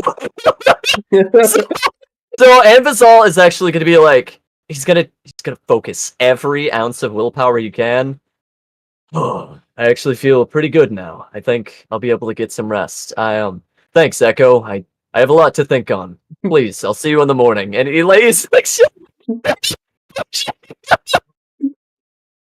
You know, Hey, Amazon, bye, based bye, on your Amazon. roll, you actually Yeah. get your Constitution modifier, I think, in addition to that. Because you rolled on the D100 table last session, remember? Oh, dang. Actually, that's right. Oh my god, you're right. I get my Constitution modifier to that. I think that's what it was. Perfect. Yeah, that's going to be a 0. A crisp, well, cool nothing. That's too bad. So just a solid 23. Anvisol just looks like he forgot the oven was on. The oven was Okay. on fire. Forgot the oven was on, and he's been away from home on vacation for a week. And that's the look that he's giving you right now. And so he's gonna try and kind of shepherd you out. You can push if you want. But he's clearly like he's glancing back at like this really fancy tome you haven't seen before. It looks like it's bound, and hold on, let me quote the GM here. It looks like so it's a well-worn grimoire bound in dragon hide, and it looks like it's got sticky, exposed red dragon flesh. Hey, he's just gonna make note of that and then just be like, that's just over in the corner, his like crazy like wraith dragon bone grimoire that seems to be just kind of like flipped open. And instead of scales, there's just Grimoire. like blocks of like organic iron. Yeah, it's like, really instead cool. Of scales. Like it's straight up wraith bone. Like it's really cool. And Ebazal is like trying to like shepherd you out, but he's like clearly like glancing back. He's not being subtle. Okay, you're gonna be good in here for a little bit. I just need some rest. Okay, all right. Well, okay, buddy. see you later, Amzal. You get some good sleep, Echo. Thank you. You too.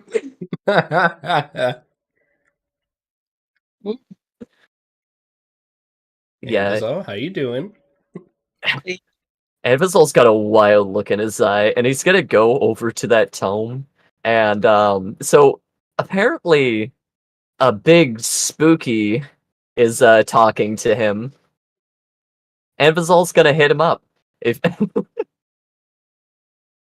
if you all don't mind, do you want me to do that now, GM, or should we wait? That's up to you. Now, right now. He's gonna flip the book open and like probably tear those bandages and stuff. Like, if you're listening and this belongs to you, there has to be something in this book to help. Help me find the page. I need to know where to start. I don't take blank checks. If you're offering me something, I'll listen. And none of you have the previous background conversation. What's happening in his head? So you probably Evazal's like you hear this outside of the store. Gosh, you're going down the hall like, bro, what? Like, that was suspicious. It's being so sus right now. Yeah, so roll me a fate 20. Happily. And roll me a not 17 a vision check, but an arcana check as well. I love Arcana checks too. Nice. 21 GM. Nice. Evazal's like in his element. If it's runes, he'd roll even harder.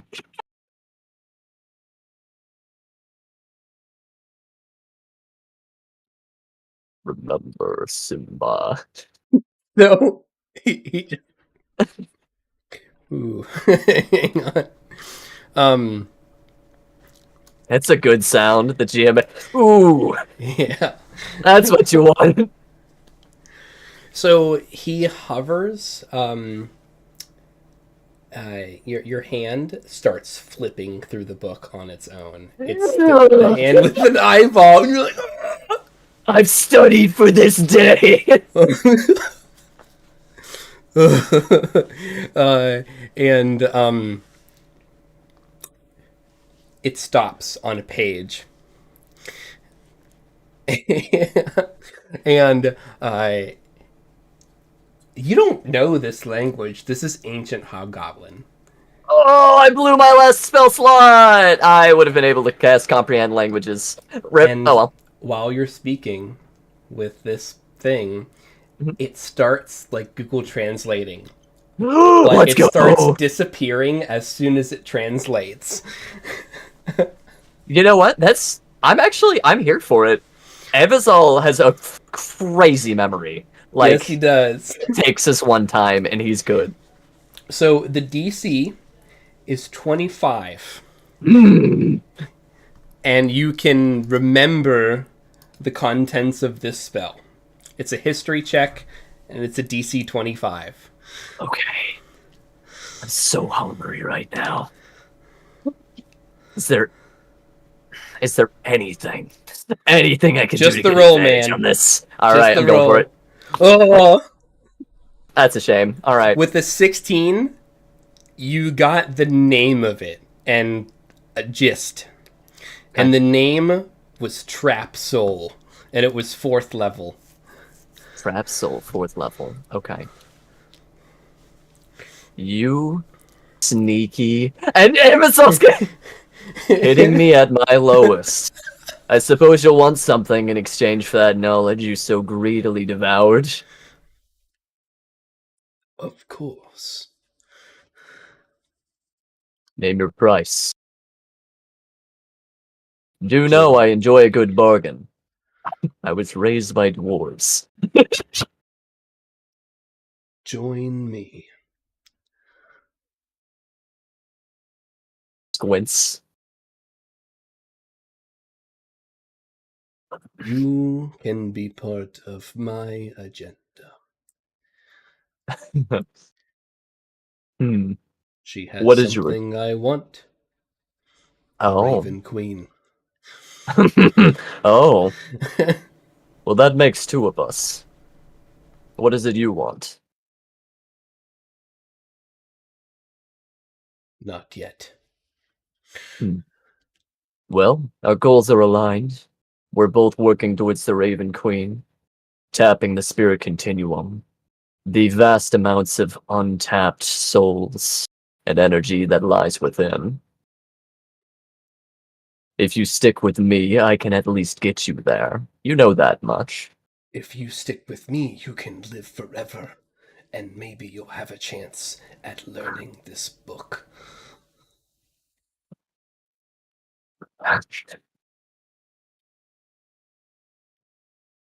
Let's start small.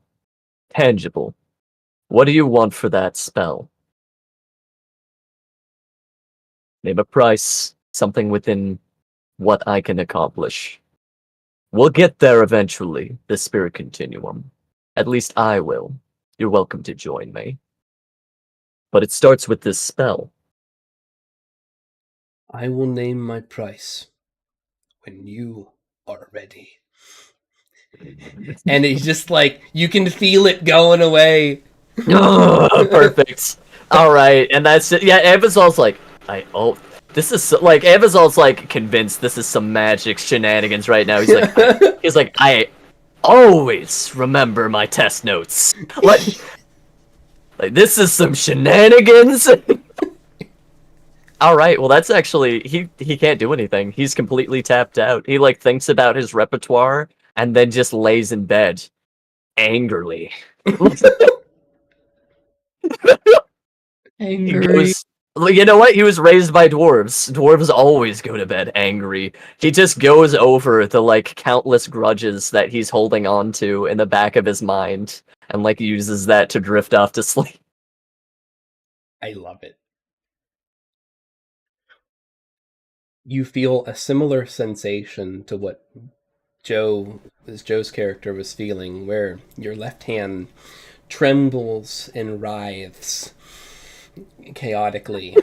Or sorry, I guess it's your right hand in this scenario. Your right hand is doing the trembling and like the floundering, where your left hand just grows cold and that eye becomes more prominent. And you Man, can just this feel sucks. the duality that a choice will be upon you soon. Become a lich, huh? Well, I did need more time, more resources, and more power. With that, he'll drift off. Or become something else. Something more I'll take the check, please. amorphous. Nah. Lich is sounding pretty good. He's like, Larduous. listen, baby, that sounds pretty good. Like it. that's super fun. So, Echo, what do you do with the information that you just got from Anvazal's conversation with you? You overheard all of that as much as you would. All of it was out loud and very boisterously. Speak to me. I'm just kind of feeling like he probably shouldn't have encouraged him. He's feeling like maybe that was a bad idea. He's just, he's just kind of worried about all his friends right now. Like, they all seem to not be doing so hot. So he's just gonna be like, okay. Okay. And like, he's just kind of gonna internalize that. And, in the meantime, while he's processing, he's gonna try and go find some little like herbs or whatever that he can in like the kitchen and maybe out in the garden, to try and get like Orin to sleep better, because it seems like the other two knocked out pretty well. So Yes, indeed. Funny. Echo, roll me a fate 20. Echo. No. Don't harm me. 16. 16. Don't harm me. 16. So with the 16, you go into the kitchen, and you see Mergen fighting for her life. For what? Huh? Why? Mergen? As a ghoul is in the process of eating him. Okay, can we stop that? Yeah. and roll it back and stop that. And I'm gonna shoot him, the ghoul. Luckily, she's This still isn't- alive and kicking, but this thing has just sprung on her by surprise in this house. That's We all the murdered- information you know right now. Yeah. Echo, listen. This should not be evidence held against me in the court of law. Because there are only certain, I've only seen a couple ghouls. Listen, homie, it was early. I didn't. Yeah, we're gonna. It's a Kill late that. night. No. So, Echo, roll me just. Let me pull up initiative real quick, just in case you like crit fail on all these and Murrigan dies. There's a chance. So let me There's just a clear very initiative real real. quick. There's a Yeah. very real chance. Go ahead. Okay. Go ahead and roll. I also have have 7 hit points, so we'll see how this goes. Oh Lord. Oh, where's my initiative? This thing's pretty focused on her. It's just a matter of like, are you going to be able to save her? I hope This so. is spicy. Natural on my Whoa. initiative. Dude, you know what? There has been so much absolute sussery that you were just turning the corner expecting to deal with the fallout of what's been going on. And you're like, oh, look, it's a freaking ghoul eating her face. Echo turns the corner, shotgun already loaded. After that conversation Like- with Anvo. This ain't right. Something ain't right in these here parts. Yeah. He's right. Murder. Murder him. Quickly. Murder. Quietly. Efficiently. Yeah. Okay. Inishi. Alright, wow. The ghoul ruled a frickin' 20. Alright, good thing you rolled a nat 20. Listen, I only raised quality. Go ahead. Do your Oh. attack.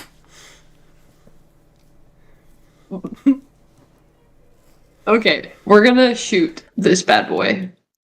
Does a 24 hit? Yes, it does. Oh. Okay. So that's 8 damage, and then I get to shoot him again, because I'm Yes, a you do. ranger. Yes, you do. Does 14 hit? 14 hits. Yeah, roll your damage. Mess it up. Listen, it doesn't have that many hit points, so like, please destroy it. I don't want to have to pick 6. up. 8 and 6 damage.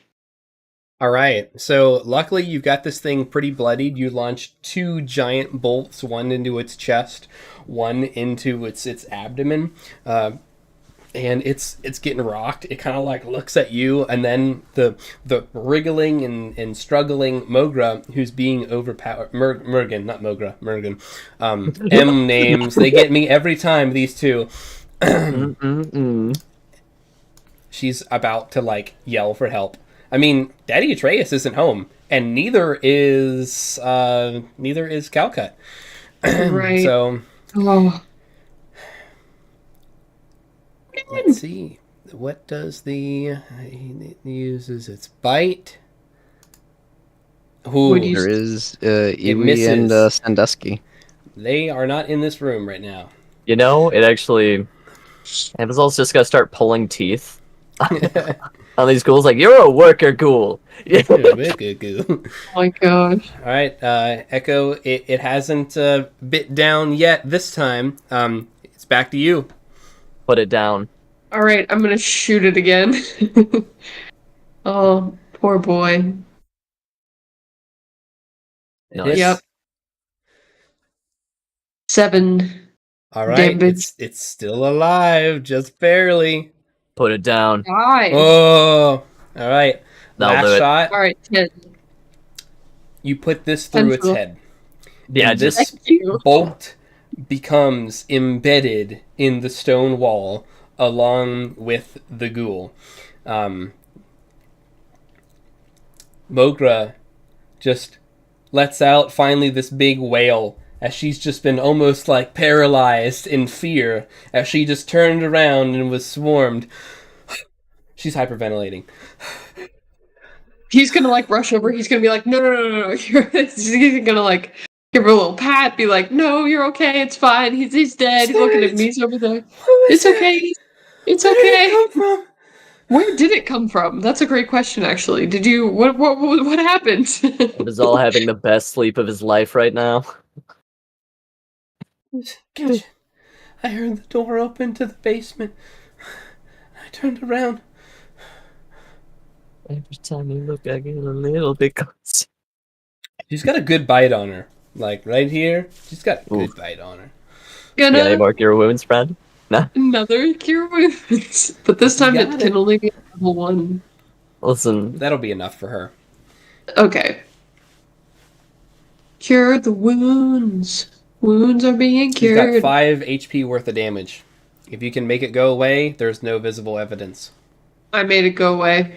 5 healing. Wow. Let's go. 5 on the dot. there's no visible evidence. I like how you said that, GM. It was gonna be a gamble.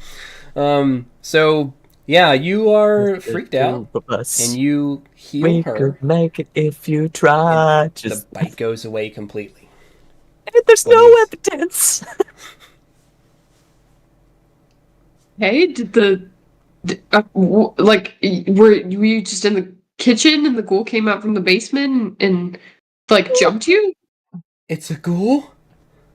Yes. What is it doing here? Why are the undead here? Well, Is there more? I don't know. I'm telling I have Atreus. no idea. That's She crazy. starts going out the door. No, no. Wait. Come back. Come Unless back. you physically stop her, or persuade me in the next 20 seconds, she's going, and she's finding Atreus. It will catch her hand real fast. And I'll be like, come over here, come sit with me. Let's just talk about this. Let's calm down first. You know, you just went through a traumatic event. I'll make you some tea. You know, we're gonna Get you a blanket. You can roll me a perception, with disadvantage. Oh, Understandable. Bro is perceiving nothing today. Persuasion, sorry. Oh, persuasion. Perception. Persuasion with disadvantage. Persuasion's not great either, but we're going for it. Yeah. Not the She- natural one. That is the Rips best. her hand from you and says, "So you're fine with monsters brewing in the basement? I almost lost my life. What is going on here? And who are the What? people that my master keeps?" And she goes. Yeah. I'm gonna like kind of let her go, I guess, and I'm gonna go get Amazon. Amazon, I know you're asleep, but he's gonna like knock on the No Knock on response. the Roll me Amazon's a out. 1d10.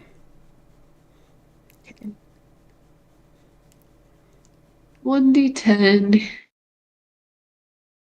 This is 5. 5 minutes after you talk to him. Okay. So Amazon's just drifting down. So Amazon's not even asleep yet in Yeah. that case. No. Come He's just in. gonna like rattle the door. We've got a situation. Oh. I mean, yeah. What is it this time? He's just gonna poke in like, yeah, quickly, did you know that your ghouls are like out and about and like attacking people in the castle? Were you aware of that? Like, is there any reason why that might be happening? Like, in the spells, they're like a little a little caveat there that says If That they inflicted do- by the madness of the chaos curse or receiving blunt force concussive damage, maybe. right. Wait, so all of them? Our entire force? No, well, at least one of them. I don't know about the rest, but like, Okay, Moger's so it was just one. yeah, as far as You I come know. with me to the basement. Let's do a quick head count. Yeah, let's do a quick account. Yeah. And also, I think Atreus is probably on his way. I wanted to let you know. He'll find us in the No. basement. Okay. All right. Great. And then Amazon will leave a little note on his door in the basement. Like, Okay. Nice. Yeah, let's just All right. check on You're in them the real basement. fast. Roll me perception checks. Can do. Or I I think there would was wake you up 3 in like here, right? Originally. Well, there was 3 in there originally. Okay, so 16. not You including the know, ones you just raised. yeah, I'm actually, you know what? Amazon probably like beckons to the one that were in the courtyard to like follow him to the basement anyways, because kind of the intent. Yeah. So he will bring an extra 4 of those ghouls. Well, actually, we're down to 6 in the basement. I can erase the 1 lost control. There you go. Yeah, And then that 8 one's been plague taken care of. zombies. So 6, right? So you've Yep, got 6 ghouls and 8 plague zombies. both of you guys count those, and that Anvizal seems content with those numbers, and they're Yeah. all They seem to be- seeming to either be just perfectly, what do I call that, docile, or the ghouls are actually unearthing the Yeah. rune mech, which is more than halfway uncovered now, and this thing is huge. Yeah, they don't have to sleep or eat or rest. Yeah. So Amazon will just kind of ponder for a moment. 1. I don't know if it has anything to do with, and he's gonna raise his bandaged hand. This is the only abnormality on me. The only one that seemed to have lost control. It might have been an after effect from the Chaos Curse. I'll maintain it, and we can heighten security. Yeah, maybe we can lock these guys down here when they're down here, just so like they don't have anyone past you're right. people. I assume they've got some sort of system for dealing with those. They've got plenty. Well, they had rope. It would be better to do chain. We could chain them to the area, pittance into the ground. They're not intelligent creatures by nature. The zombies are not that difficult to outrun. They move slowly, but are diligent workers, or at least that's how I try to raise them. I'll see it done. As long as you're confident that this is kind of a one-off, kind of, you know. No. We can't be certain, and so we should do everything that we can to make sure that any irregularities are taken care of. We don't want to cause the people any more harm than good. We Yes. always have to do more good than harm, Echo. Absolutely, I agree with you. So, yeah, we maybe should get these guys secured. Yeah, let's meet with Artreus. He's likely... How bad was it when you found the one roaming the halls? I assume you dealt with it. Yeah, it's dead. It did attack Merkel. Oh, it attacked Mergen? Mergen, yeah. Oh, she's just as small. How Yes, did you catch it? Is she okay? she's fine. I healed her. She's okay now, but she is very unsettled. I'll think of a way to break the news. Undead have a very impalatable reputation. You've given me much to think about. I'll try and work out how to make them more palatable for the common Sorry to masses. you. I just Say- thought you'd want to know. No, I'm glad you brought this to me. It is unfortunate, but I do not expect it to happen again. Okay. Good news. Truly. And I'd like you to know that the Splinter Shafts do have a necromancer in their fold. Ex-Lily, I believe was her name. I'll inform her of the situation, and I'll make sure that she's on standby during our absence to resume control should we not come back in time. Good plan. Good plan. Well, Definitely. let's break the news to Atreus. He should be here, no doubt, very soon. Is there anything else you wanted to tell me? No, I just came across this. I was going to the kitchen. Well, let's be glad it was just one. Yes. Could have been worse. It also could have been better. I'll make sure it never happens again. I mean, they are. I mean, look, but they have half of it. Half of the. They. I mean, they are doing their work. Progress They are. cannot come at the cost of the people. Mm. I'm glad we have you, Echo. You will be the Yeah, me heart too. of our group. Bori is the brains. And the brawn, honestly. What's that supposed to? No, I'm just kidding. It means that I've seen him move things with his mind. He is pretty crazy like that. It's, oh, I see what you mean. No, that wasn't a slight at your intelligence. It's Honestly, okay.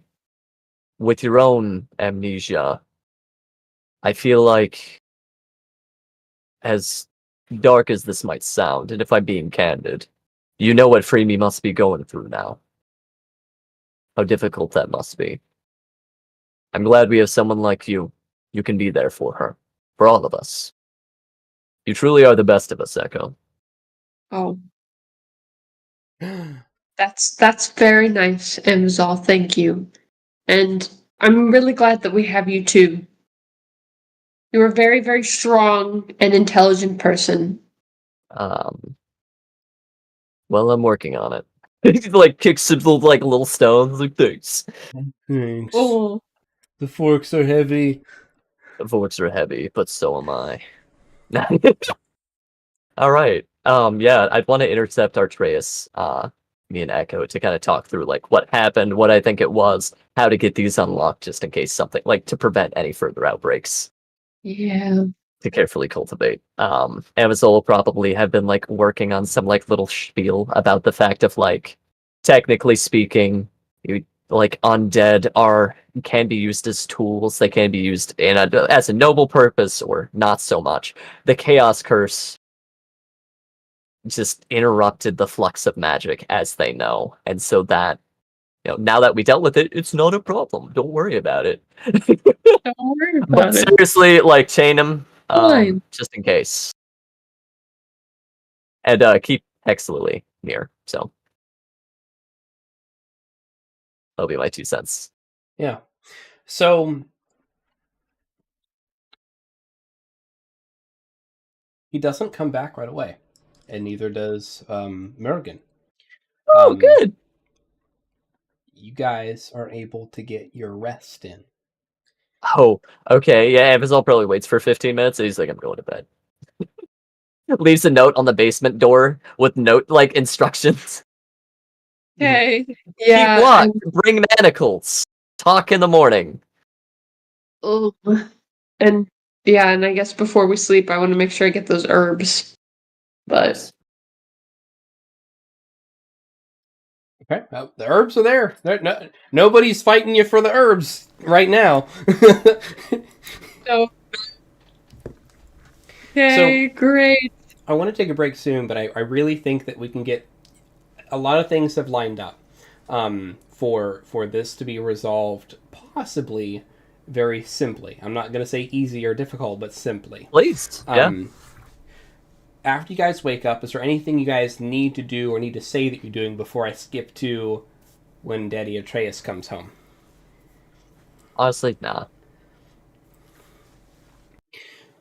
Daddy Atreus comes home. Nice. Daddy Atreus has folk with him. Ooh. You guys can see that there are folk waiting outside. They seem to just be waiting, standing at attention, like, just tell us what to do. Ooh, okay. And he's got Mogra with him. Mogra's beside him. Okay. He walks in the door. I assume you guys were all there. Like, let's just say you're all hanging out in the living room. If not, he would summon you guys. Perfect. Yeah, we're here. Let us talk. Long overdue. I would like to hear your side of the story.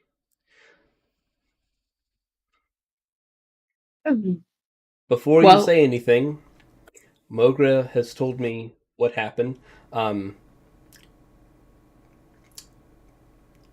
My question would be, I should have asked this before you guys went to bed. What do you guys do with the zombie that, not the zombie, the ghoul that was crucified in the kitchen? You know, probably clean up a bit. Amazol's got mending, patch things up, bring it down to the basement. And then just kind of like leave it there, right? Like the evidence is still available. So we're not completely sweeping it under the rug, but you're just cleaning up a bit to make it less dramatic. Okay, so there's no visible Correct. Murgan says that she was attacked by some type of animation. It sounds like she was describing one of your ghouls. Yes. Murgan has worked with me for a long time. Like, he kind of hasn't been interrupted at this point. I do know that recently we had to take this little chaos spider away from Murgan because there was some security concerns. In light of that, she's had a pretty spotless record, but these are difficult times. And while I trust Murgan, I can't say for certainty that this is what happened, as she has no wound to indicate that she was attacked. Mhm. Is Murgan telling the truth, or is Murgan lying? Ooh, that's What spicy. is your side of the story? Bori's just sitting there, like, perplexed at, like, what is So- going on. Amazol can totally take lead here. If you'd like. You- So as a player, really quick, just kind of pulling it back here, my angle that I'm thinking of taking is basically framing the undead as tools, right? Like, these are they can be farmer tools, they can be weapons. yeah. Because somebody hurts themselves with a sword, you would not feel any ill intent on that sword. They must be well maintained, well taken care of, and well utilized. Otherwise, harm can come of them. While the Stormcrows were subduing the Chaos Curse, one of those tools was exploited and summarily destroyed. While they are under the control of Anvizol, they can be great. And while they are not, it is inconsequential. One lone ghoul couldn't even murk a child, right? It was handled well and left no marks. So we downplay the possible threat if something bad does happen, and we upplay the fact that they can be very useful, while still giving rise to Murgan's concern and saying, hey, we see you, Yeah. we can handle it better, and we want you to be involved in this. She speaks Yeah. honestly. There are some causes for concern here, and we need to mitigate those. It'll not happen again, and we can do better because of this. Like, checking all the boxes. That's my kind of take, right? I think that's a good approach. We definitely don't want to be like, she's not telling the truth. Yeah, no. But yeah, we want to try and be like, hear me out. Okay. Yeah. No, It- I think it's... So, Anvizol. Everything makes sense. Roll me...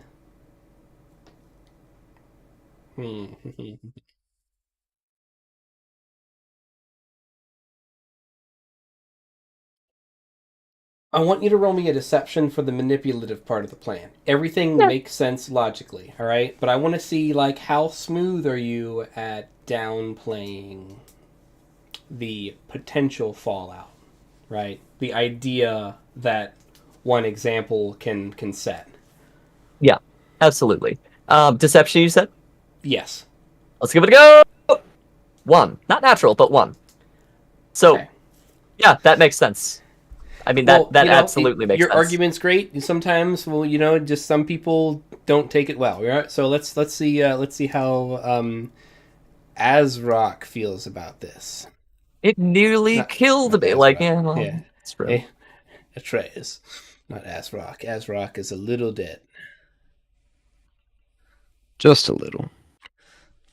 but we miss him. Maybe Azrock will roll a 1. So it rolls a 17. So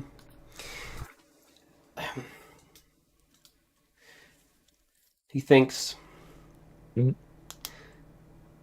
your plan sounds thorough, and I'm thankful that you have had time to think this through, and that you have, and that you seem to be speaking to me very candidly. We are blood now. So speak to me candidly. What concerns do you still have, and what can I do as a show of faith? I'm worried of the unknown. I'm worried that the first day that I've extended the trust, and that we are going down this dangerous path of doing Yes. everything that it takes to survive, that we are already losing control. I know that is an unknown, and that one bad example and one bad egg on day 1 of a tentative experiment is only one example. I am still trying to logically assure myself to continue to trust you. With that being said, you've done a lot for us. Mogra. Not Mogra. Mergen. Not Mogra. I'm just going to rename her token Not Mogra. Not Mogra. How do you feel? Are you satisfied with the level of danger that Anvizal has communicated versus the feelings that you felt after being attacked?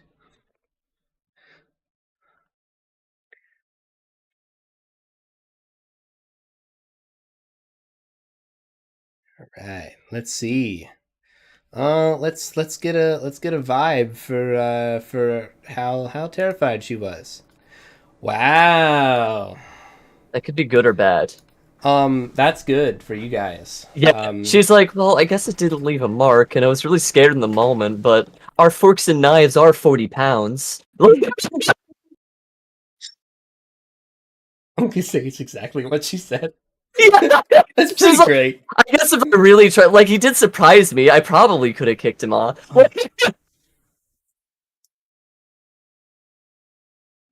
If no damage is done, then it is settled No.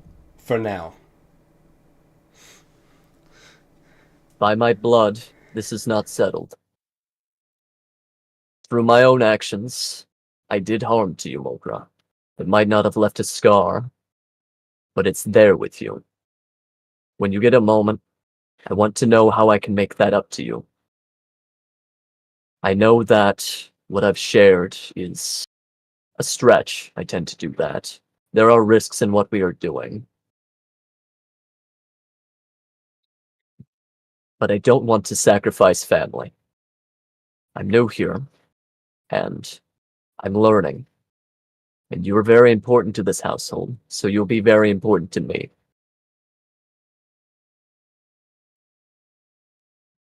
I appreciate it. I think I'm just gonna rest a bit and I'll think on it. Okay? Thank you.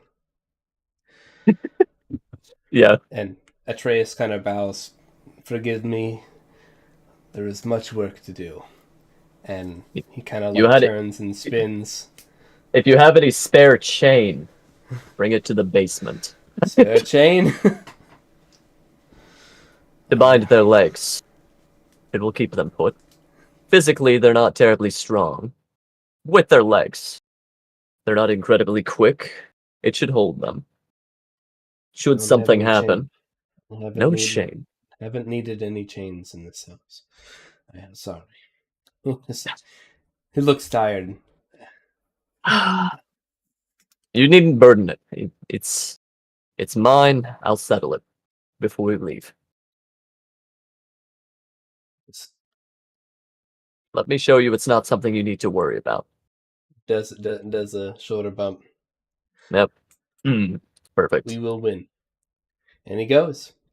And with that, And was all under his breath at any cost. book. And with that, we will break. Yeah. Ooh. Just getting a little high stakes, guys. A little spicy.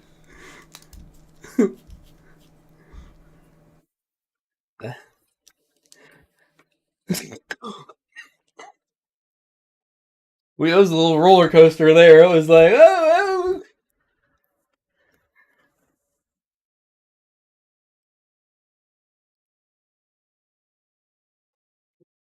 Oh, poor Bori.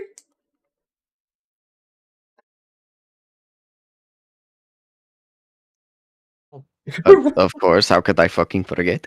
I think around the time I felt the spear shaft enter my small intestines was when I felt that kind of slip my control over one of them. It might have also been around the time we drank the forbidden fruit. One of those times. Not sure which. It could have also been the pillar fight. Listen, what I'm saying is one of the ghouls that I raised that was under my control seems to have slipped out from. Now, I recognize that with any undead creature, there's a level of agency, and it was the first I've ever raised. I do not expect to make that mistake again. It caused some mischief, attacked Morga there, and was summarily destroyed. That's all. It was just a slight misstep on what is to come. Mistakes are to be expected. Just take precautions. Do it for it not to happen again. And Bori just like puts his palm to your fucking forehead. Absolutely. Bori, you kind of got this pain in between your shoulder blades. So? Just kind of like. Real talk here, Amazol's about to start assigning guard duty, so he's gonna have 2 guards at the door of plague zombies, and their exact instructions are stay here unless any of the other undead try to escape, then destroy them. Yes. Oh, that's actually not a bad idea. Shit, man. Let's That's go. not a bad idea now that I think about it. Hold on, I'll let him cook. All right, guys. Him Let's break for a bit. Break Hope for real. The zombies stay put. That could have been so much worse. That could have been so much worse.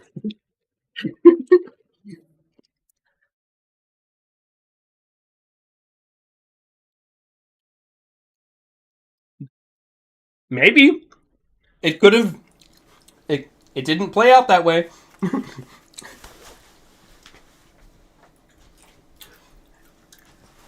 Exactly. You built up enough rapport with Atreus that he was like, let's hear what's going on. That's right. He's the real dad.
It's just,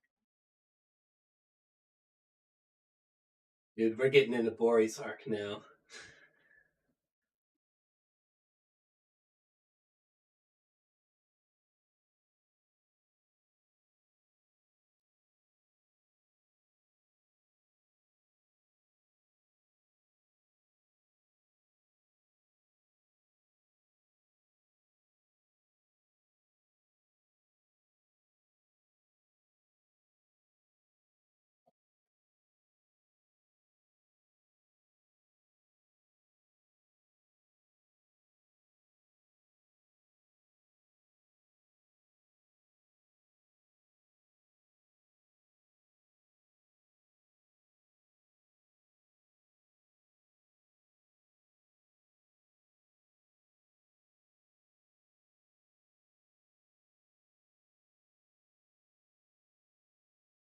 Echo.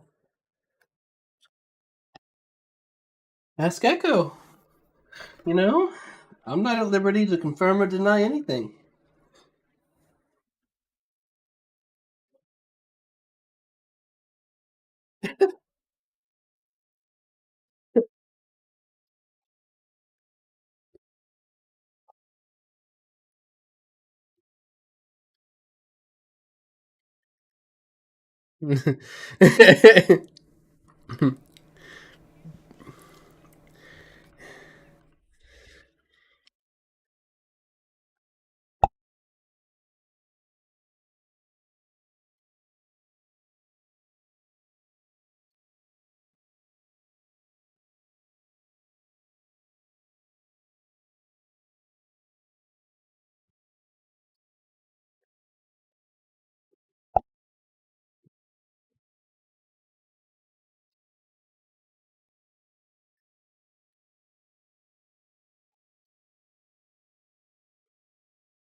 So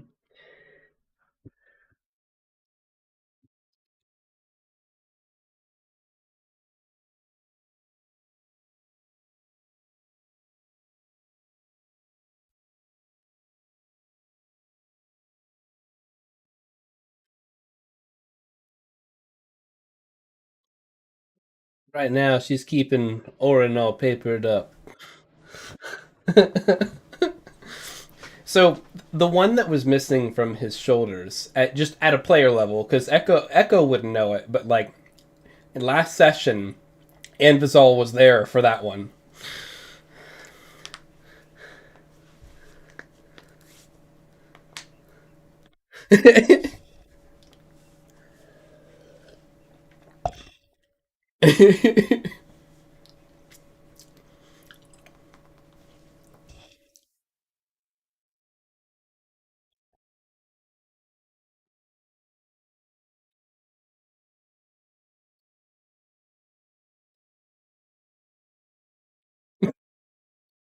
They were like hugging in excitement, and Anvizal's like, "Yeah, yeah." He just like sees the thing and sees it like burn off, and he's like, "Yeah, yeah."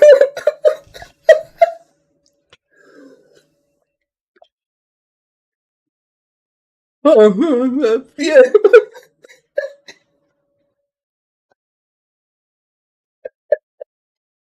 It was pretty great.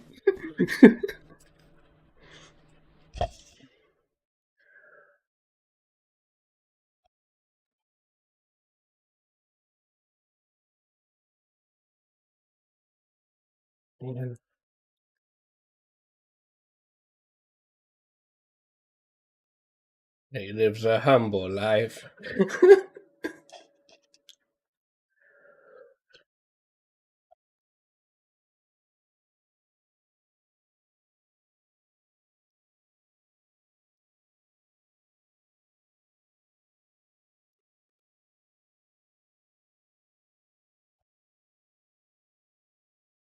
Play it by ear, play it by hand, eye, play it by wing. You know, it's family.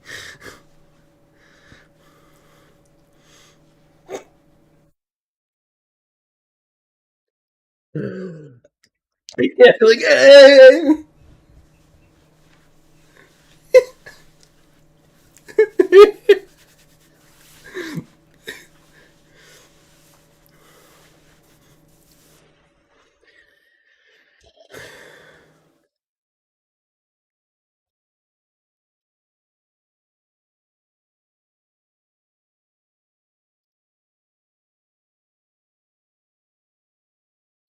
Guys, so I'm gonna take us off break, but hear me out, all right? I'm really excited to get underground. Do we want? What do you guys? What do you guys need or want to take with you? Oh, here's the first question. How the hell are we getting down? Are we just yeeting ourselves down the well and then feather falling? That's part of how. Yep. We're Okay. saving as much juice on these burbs as we can.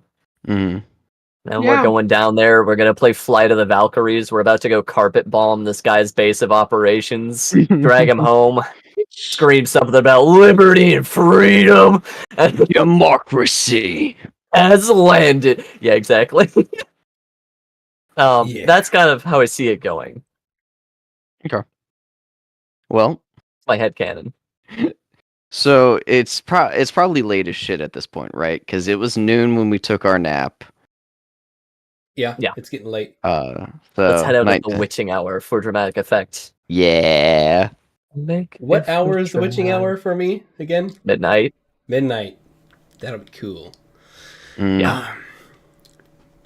Oh, all right. So like the tick of the clock on day 2 after War Room AWR, day 2 AWR. Yeah. The party wakes up at night and gears up, possibly in silence, possibly not. I would say take with you what you want, and what you need. At this point, let me pull up a doc. You might have an extra thingy or two ready. Let me just check that real quick.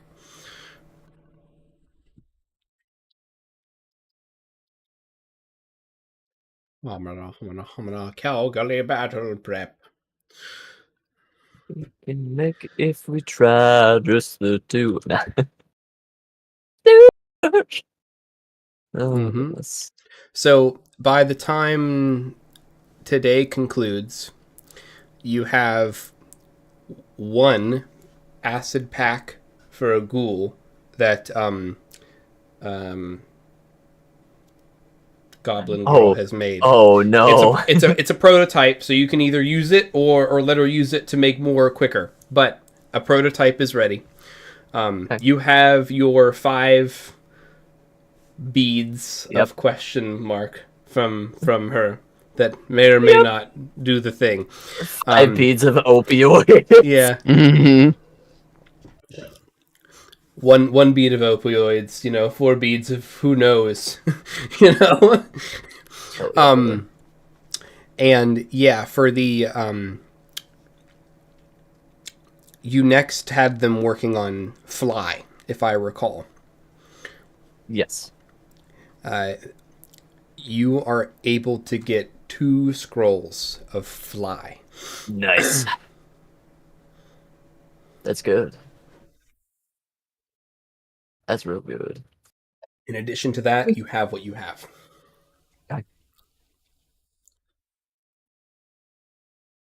Okay. So, my question is, how do you want to get down the well? And I'm also happy to recap some options available to you, some cooler than others. Please. You could jump down and just ride it down until you feel it's unsafe or until you decide how to land, and summon your steeds, which is an ability that you can do to stop a fall, which does use some of that precious gasoline, but it is a thing. You guys could summon your steeds and just, not use them, but like glide down on them.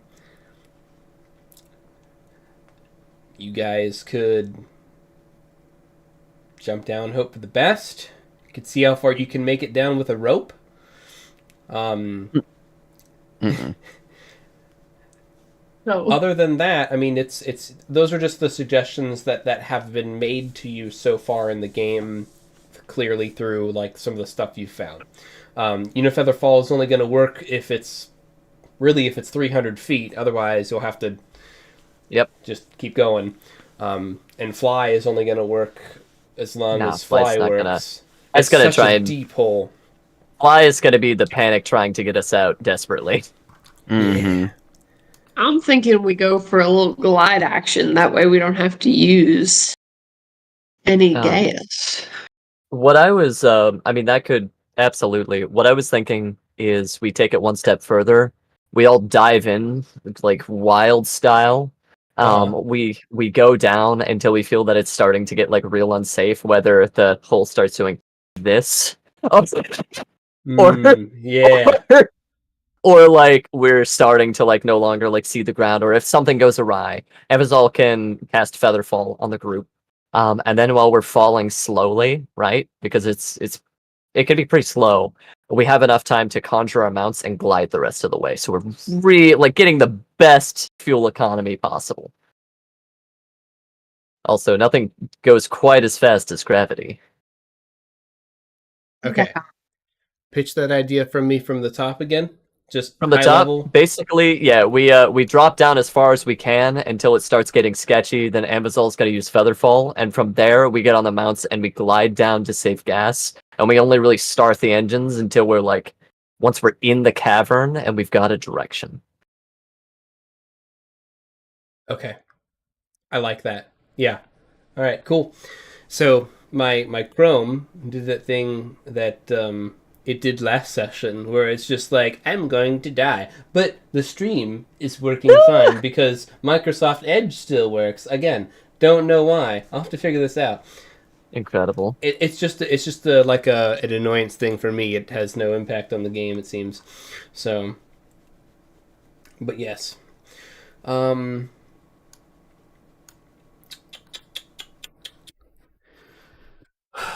guys are at the well. And when you approach the well, have you guys figured out, done your HP and everything? What kind of rest were you guys able to get in then? Long. It was like, long and strong. Arduous. Arduous rest. All rest. Yes. Oh goodness. Let's see here. It sounds too good to pass up. Anvazal would want to bring one of those exploding ghouls with him. How do you want to? We don't need the prototype. We don't need the. Yeah, we're gonna put him in the bag. I'm actually going to take one of the ghouls that are at the estate, so I'll drop that down to 5, and I'll have one with me. Okay. I'm just looking for the right map here. He'll be the bestest bud. Yeah. All right, The so ghoul we're bag. back at the well, the spooky well, and you can already feel like just this tingly pull at back of your mind when you approach the well, just like you did last time whenever you were there. And you're starting to hear the inner workings of everyone else's mind, like you did the last time you guys came close to this well.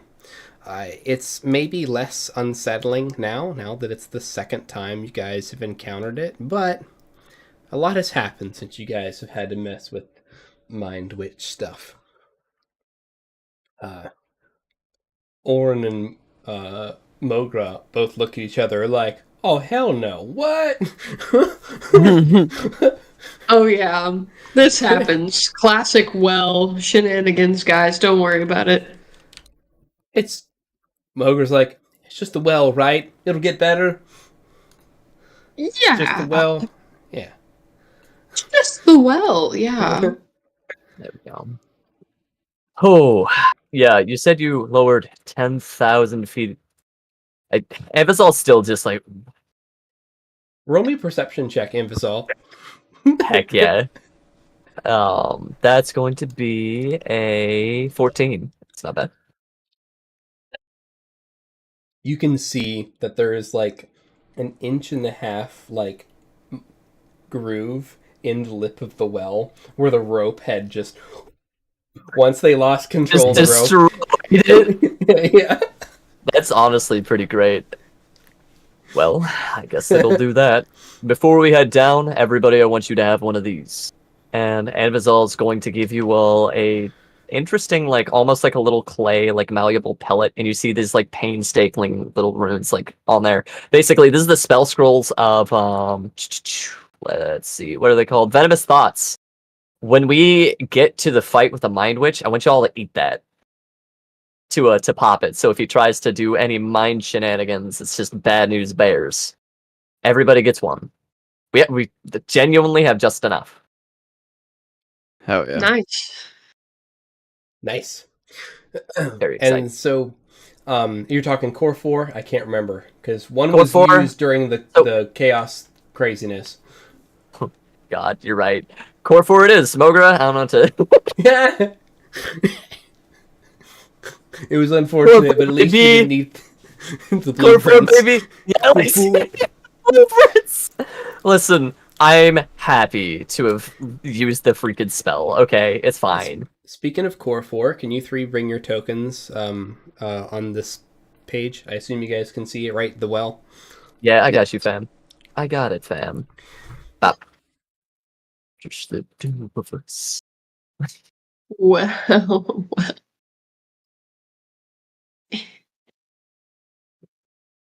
Put. Good. All right. There you go. We put. Before you guys go any further, you guys want to give me some perception checks? No, Yes! no, I'm just Here, I got you, I'm so DM. excited to perceive. Yeah. Oh yes, 17. me and Alu We're are on the perceiving. same That's so wavelength good. right now. Oh, and Anvizal, the explosives is the Thunder Melon. Is that right? Is that what you guys had done for the explosives for that goal? What did So we use for that? yeah, so whatever she was chucking at us back at the tower, that crazy like acid that was like melting stuff, I'm like, put it in their chest cavity. Put it in so when they die it explodes. So we're using the acid splash prototype for the one goal, right? Is that right? Yeah. So whatever the goblin tinker, whatever she was using and like throwing at us back at the tower, I'm like, put it in their chest. It's crazy. Okay, cool. I just want to make sure I had that counted No, correctly. okay. Okay. Avazal literally just has the thunder melon like in his backpack right now. Yeah. For better and for worse. Thunder Melon, man. So everyone's like, yeah, we're we're ready. We're getting ready. And Bori, something's missing. What's missing? What is missing? Freemy. Where is Freemy?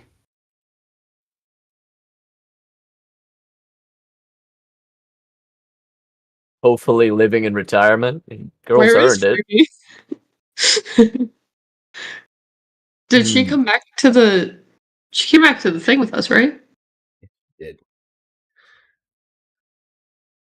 This is I don't not know. a player like, oh, where's your NPC? Yeah. But she's like, you guys assembled, and she was not there.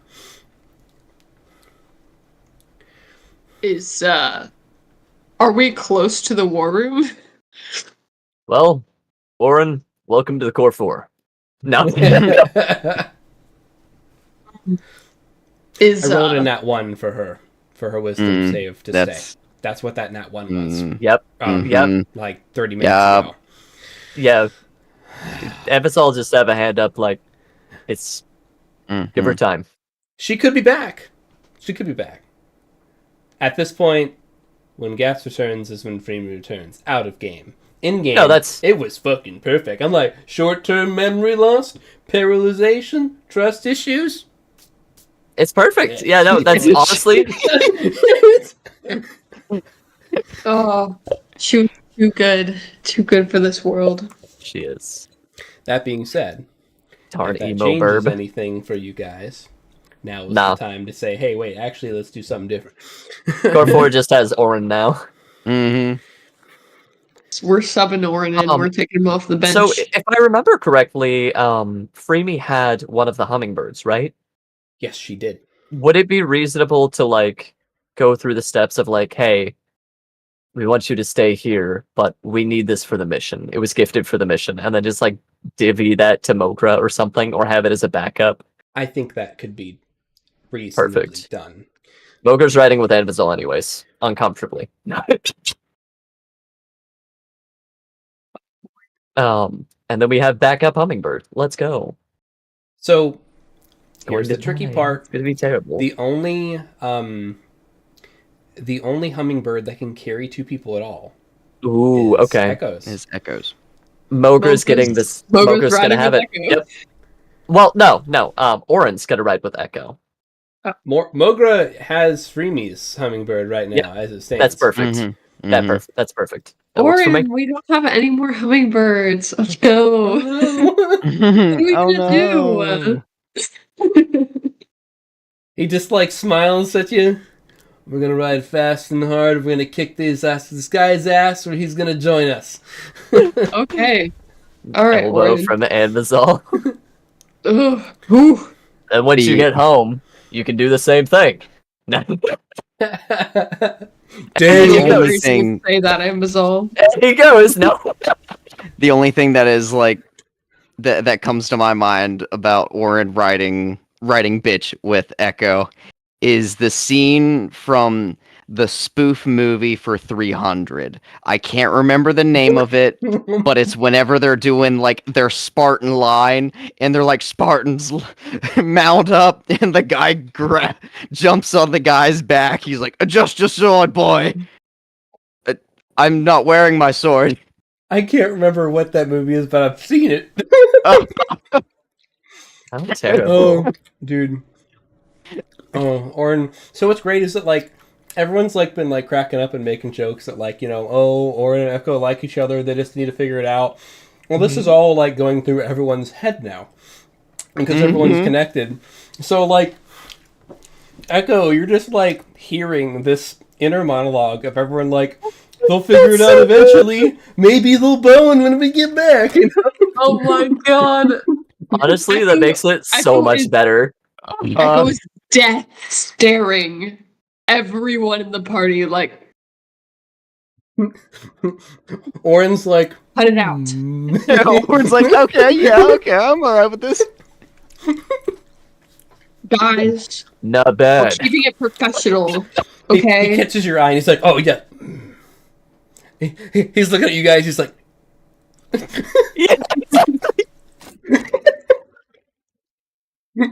Boris just Keeping it starting professional to and head something towards the permission. well and is like backing towards it.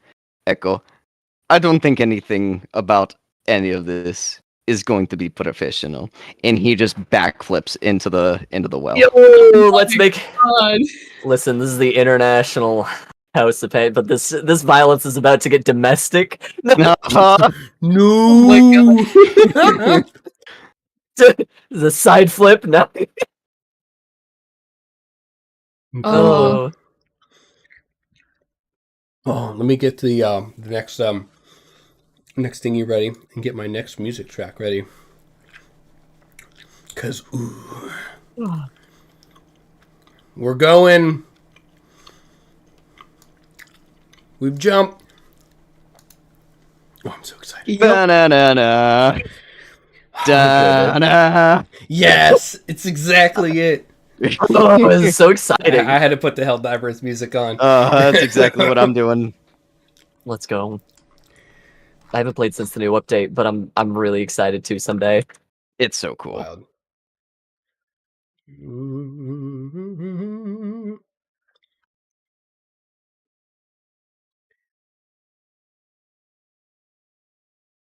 So as you guys, one by one, stand up on the lip of the well, Bori says his piece, does a sick flip, and jumps into the abyss. Oh, And just... As you guys jump one by one, it's silent. With the exception of the howling wind, it's all you can hear. But because this note is just a drum, a single whistle, it blocks out everything else. All you can see and feel is the wind ripping at you as you descend. And you begin picking up speed. And the bricks that you can see, they get bigger, larger, and older. But even then, you see them go by even faster as you begin to pick up speed. Seconds go by of straight drop, depth, darkness, the unknown. Dwarves. No. And the fall continues. The visible light begins to shrink as you fall further away from daylight. And that's when it happens. So, since Bori is up front, I'm going to use Caress of Fire and wreathe himself in psionic flame to give at least a little bit of light at the head of the group. You're like that person who's gonna go like paragliding, but you've strapped a bunch of like glow sticks to, so you just wow. Yeah. That's genuinely really cool sounding. Dude, I imagine it like the angel flares that like the big C-130s fire off. Yes. Oh, so cool. Yes. So Bori's as basically you do fucking Rudolph the Red-Nosed Reindeer right now. as you do your crest of fire, the well around you suddenly ends, like instantly, and your crest of fire, like the reach of the light and the flame, flashes outward in several different directions as you guys are instantly in this unfathomably huge cavern.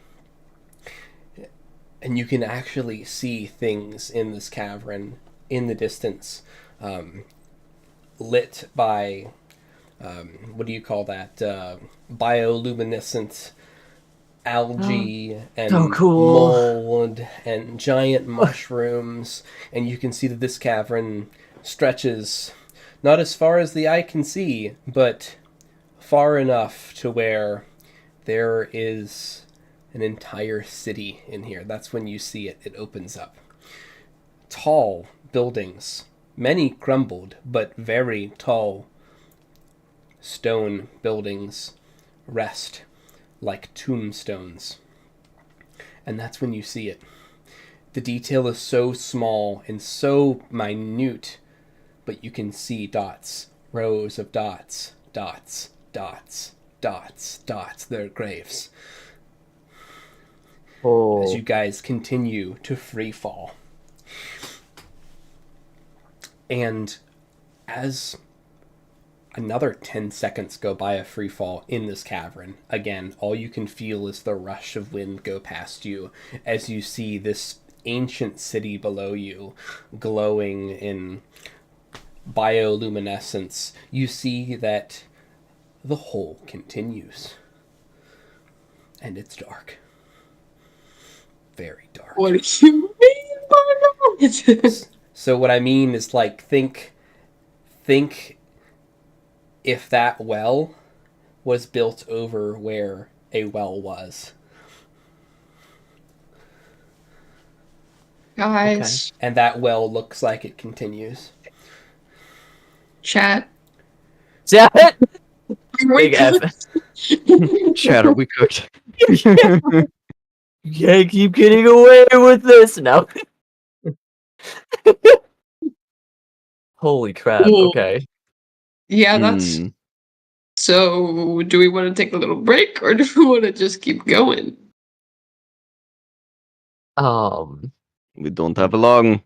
My understanding is we keep going. We Okay, don't, no breaks. we're going down. Okay, no All breaks. gas, no brakes. Yep. Yes, no breaks. Let's go. So, so we're gonna do Like, We can do an expedition once we've got this sorted and we have the luxury. We need to roll initiative because time counts. That's why I'm saying roll initiative. Let me put it that way. So let me pull up the turn order and yeah. I'll write these down once we roll because I might have to take us to a different page, and the initiative order doesn't follow. I don't think. Honestly, it's probably good that Ambazal's up front because you want the person who can cast "Don't explode when you hit rocks" first. That's Yeah, you know. it makes sense. Ambazal's up top because this entire free fall is just be like, it's just ready. It's ready this entire time. Yeah. So Anvizal, Hit me. as soon it's definitely not light in this cavern, but there's enough light to be able to see clearly edges of buildings. You know, Yeah, that's cool. as soon as you touch like this well and you enter the well, you are immediately immersed in total darkness, like immediately. So it's your turn. You've just entered pure darkness, where there should be a little bit of light. What do? You're still free falling.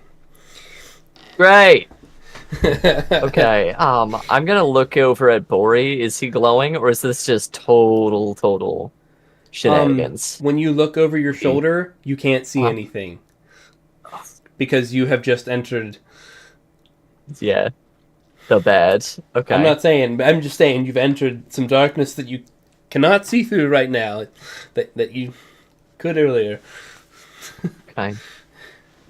That is pretty gosh darn spooky. Let's see if I have anything to try and deal with that. I don't think I do. I don't have Dispel Magic. Shame. No. Shame. Okay. Ambazal will give it just a brief moment.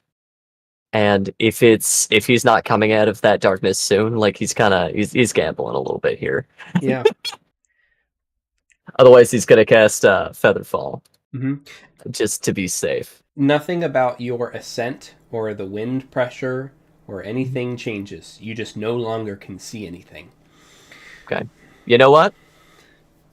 So off! I love it. Echo. So at some point in time, Anvizal kind of like pulled ahead is in initiative, and he disappears as soon as he touches that lip of the well that you guys see that you're going towards. You no longer can see him, and you're bam. You hit the darkness. What do?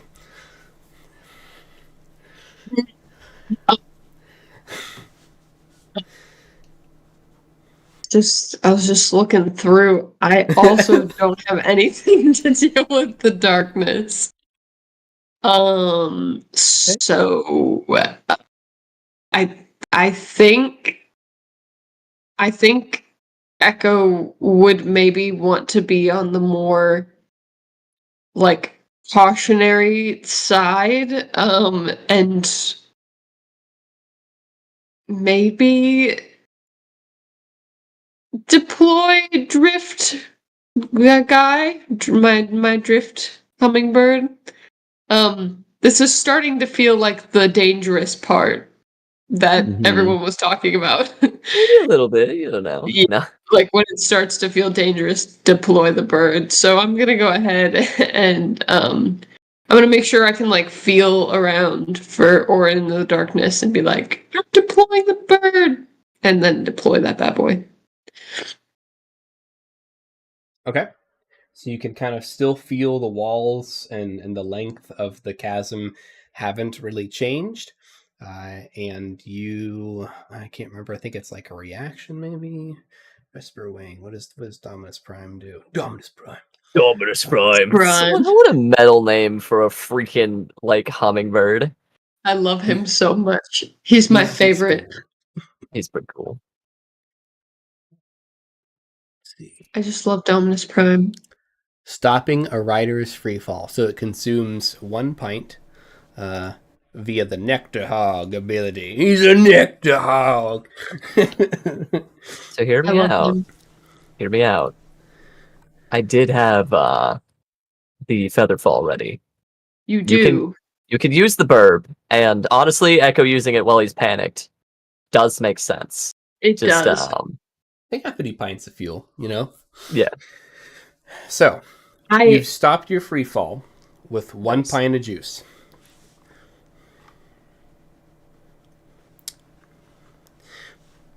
take it. Nectar Hog. And he'll just begin kind of gliding downward. Again, listening for any signs of anyone else. Okay. You hear Abazal yelling. Anvizol flies. You can hear like Anvizol's voice really just woo. Yep. My question Guys! for you for gliding: are you hovering? Are you using fly movement, or sprint movement, or do you go to free fall again after you stop movement? I just need to know mechanically and to keep track of your fuel. To free fall again, but we're on Okay. the bird now. Okay. And he I has like wings it. extended, so hopefully it's a little less fast. And You would stop your velocity and you would start your fall again, which definitely significantly reduces your velocity. So yeah, and you don't more okay, so that's good. reaction time. Okay. So you do that, and then you just Vesper Wing Dominus Prime tucks in his wings, and you just and you can just feel the wind start picking up again. Come on, Dominus. Don't lead I me like it. astray. Orin's like, you deployed the bird. Stop. I can't see. He's holding on to you tightly, like. We're fine. The bird's deployed. Okay, it's the bird. fine. Just tell me next time. It's right. The wind is so loud. And in this magical darkness, you, Echo and Anvazal, and soon to be Bora, you can start feeling like it doesn't hurt, and it's almost undetectable, but you're feeling like stuff hitting you. And it feels like it's passing through with you, so only like partially coming into contact with you. But like the air in this hole is getting denser almost. Ooh. In a very intangible way. Bori. The Anvizal disappears. You hear Echo disappear, and then you hear and then cuts off. Engine chokes out. You hit the darkness. What do you do? shit. What's the plan? You hear sound off.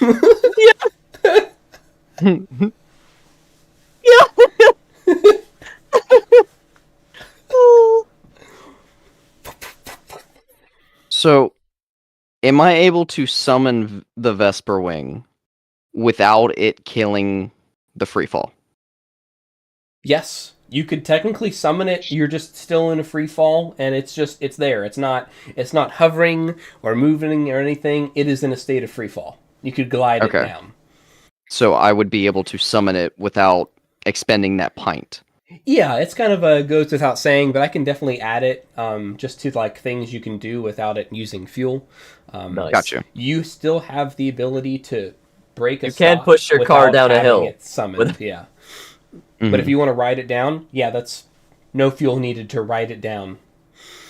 Nice. I think I'll do that. I'll summon it, not kill the free fall, and just have it there as a backup It's actually really cool. in case something else happens. That's a good idea. Amazon In might case copy you there. Featherfall does not work. Somebody please tell Amazon what's happening. Bro is just gone. Is Anvizal at least within? I think it's like 30 feet. For my telepathy. I have to see him within 60 feet. Shit. Shame. Shame. Dark tube right now, guys. Look at me with your special eyes. My brand. Bori friend- will try and shout as loud as he can to Anvizol in Mogra. Okay. Deploy the Vesper Wing, but don't stop the fall. Have it as backup. Understood. Keep All right. it tight. My spell's prepared. I'll break the fall to save us some fuel. Echo, completely oblivious. Everyone like, roll no. me a... This is really a fate 20. Yeah, roll me a fate 20, guys. Who's rolling it? Oh lord. No, I need everyone to roll me a fate 20. Yeah. Oh, 9. And Echo, are you willing to roll one for your second one for Orin as well? And Alu, do you want to roll one for Mogra? Oh, heck yeah, I'll roll one for Mogra. Whoa! Whoa, Bori, you got a 20! Yep, well, Mogra, Alu, you got a 20! Yeah, look at this. Holy God. shoot! Mogra's taking the 9. I'm taking the 20. Sorry, Bae. It'd be Kulu that way. Yeah. Bori. Go 11 Orin. We're just Okay. on that chaos kick. I don't know. Apparently, Are literally built different. chaos bros over here. Wow. I'd shake your hand, but only with my right. Mhm. So you guys were. I'm just gonna say you guys are ready. You're flying through. You've got your Vesper wing, and that's when you feel like the first contact on your face, and it clued you into a split-second reaction. You felt a web break on your face, a thick web. Oh! Yeah. I'm gonna start with Bori on this one. All right. Oh, well, that makes sense. Ori, like, feels a web break. My people! Fuck! Okay. Feels come in on. his blood of blood. And you feel another one, larger, starting to brush your face. What do you do? Does it feel like it's going to like stop me, or I'm gonna get caught in it? Roll me an insight. Okay. With advantage in this scenario. I'd give you this. Okay. 13. It's probably going to tie up Vesper Wing a lot worse than you.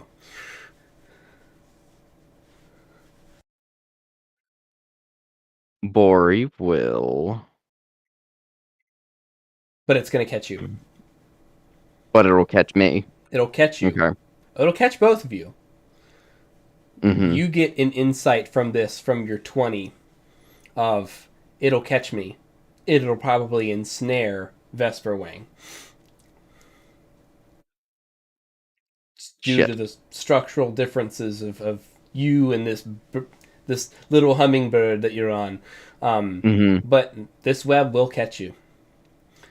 Now you can choose to, you can do what you want here. You can say, fuck this web, I'm going to cut through it. I can say, I'm going to let this web catch me. Let it catch me and my bird. Or, you got a couple options here. Would I feel like Caress of Fire would keep it from getting caught? If I put Caress of Fire on the bird.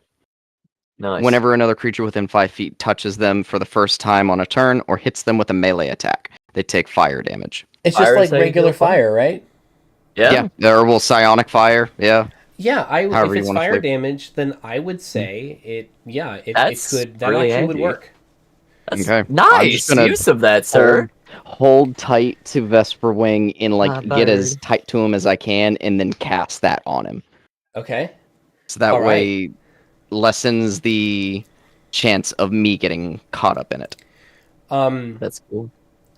Roll me a d4. D4? Okay. On a 4, you can successfully avoid the fire. Anything else, it'll help. Okay. Or successfully avoid the web. All right. 1. So, the webbing catches you and your Vesper Wing. You two are not currently restrained by the webs where you are in the webs, but you have been caught by a giant web. it took a couple, like you snapped through probably the first like 5 web, and you just kind of melted into one, but you're not stuck in it. But Mm-hmm. you're still in a web. You're just not stuck on that particular part of the web that you landed on because you melted it. Okay. Bori just shouts to the rest of the party, "Webs!" And Vizal, you're up. I know I'm a little out of initiative there, but like this is a little different. That's fine. So, So Amazal's having kind of the same like reaction, right, as to like webs breaking across his face. Is that the case? it's still dark, and yes, like as soon as Bori shouts that, you feel the first one like snap across your face. Ooh, spicy. Okay. In that case, yeah, Amazal's probably going to, at this point. So I can't see them, but would you say folks are within like 60 feet? Bori is. Okay. Echo, Yeah, roll me Echo's a somewhere. 1d100, Echo. Let's see how close you are, because you fell behind a bit. I believe. This is how many feet Echo is away right now. Wow. I'm right there with you. Echo really just tucked in, and you know what? You have Orin on your back, so Yeah. your terminal velocity factor is a little higher than everybody else's. So everybody's within 60 feet. Okay. In that case, I'm going to go ahead and cast Featherfall on the lot of us. And what my goal here is to slow our pace just enough to where on our Vesper wings, with like minimal use of the tank, have them basically navigate and kind of skirt some of these webs. Mm-hmm. And what we can do you guys are while still we're in on their magical back. darkness. Yeah, so while we're on their back, hummingbirds are wild. I don't know what their perceptions are like, but what we can do is slowing the fall enough. We've got, hopefully it's not more than 300 feet of web here. We get our blades out. Whenever we feel a web coming up, we do what we can to like take that down and then keep the fall going. Okay. Yeah. All right. I'm picking up what you're putting down. There are I'm going to say there are 5 webs. There are 5 webs in between you and not being restrained. Webs have a super low AC, right? It's like 5 or 10 or something. Yeah, if you're not unconscious, you should be able to hit them. It's mostly that you have to take time to focus on the web, which is usually not what you want to be doing in combat. But we're not in What? Pulls out, drops short sword. I'm gonna be focusing on this web. That's what I'll say, GM. Okay. So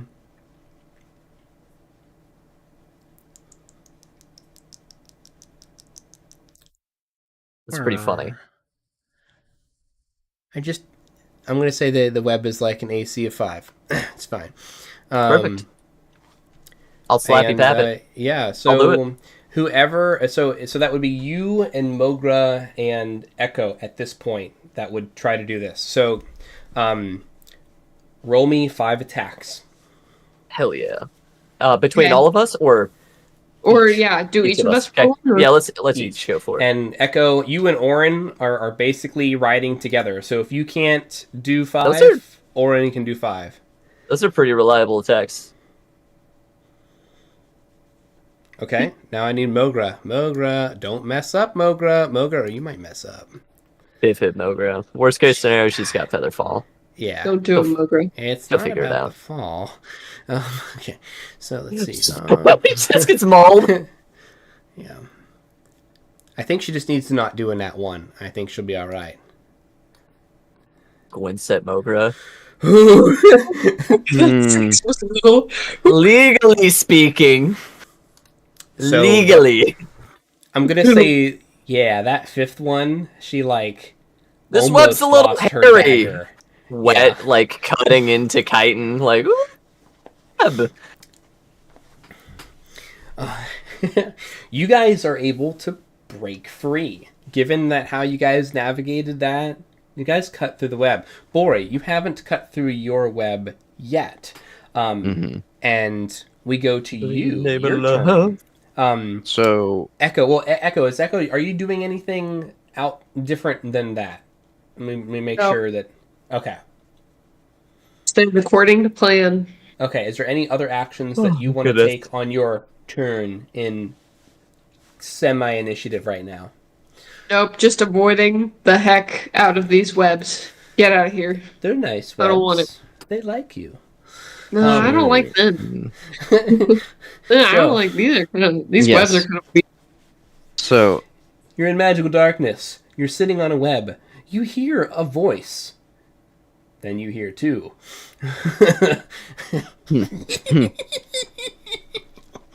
Visitors! We have visitors. It's been so long. Yes, sister, I'm so hungry. And you can feel the web vibrating. Visitors here. No visitors here. Only passing through. And Bori's gonna pull the Hellblade and cut through. Which, to help with you the visit caress the of fire, afterlife. how far down? You said he broke through some of them. How many did he break through?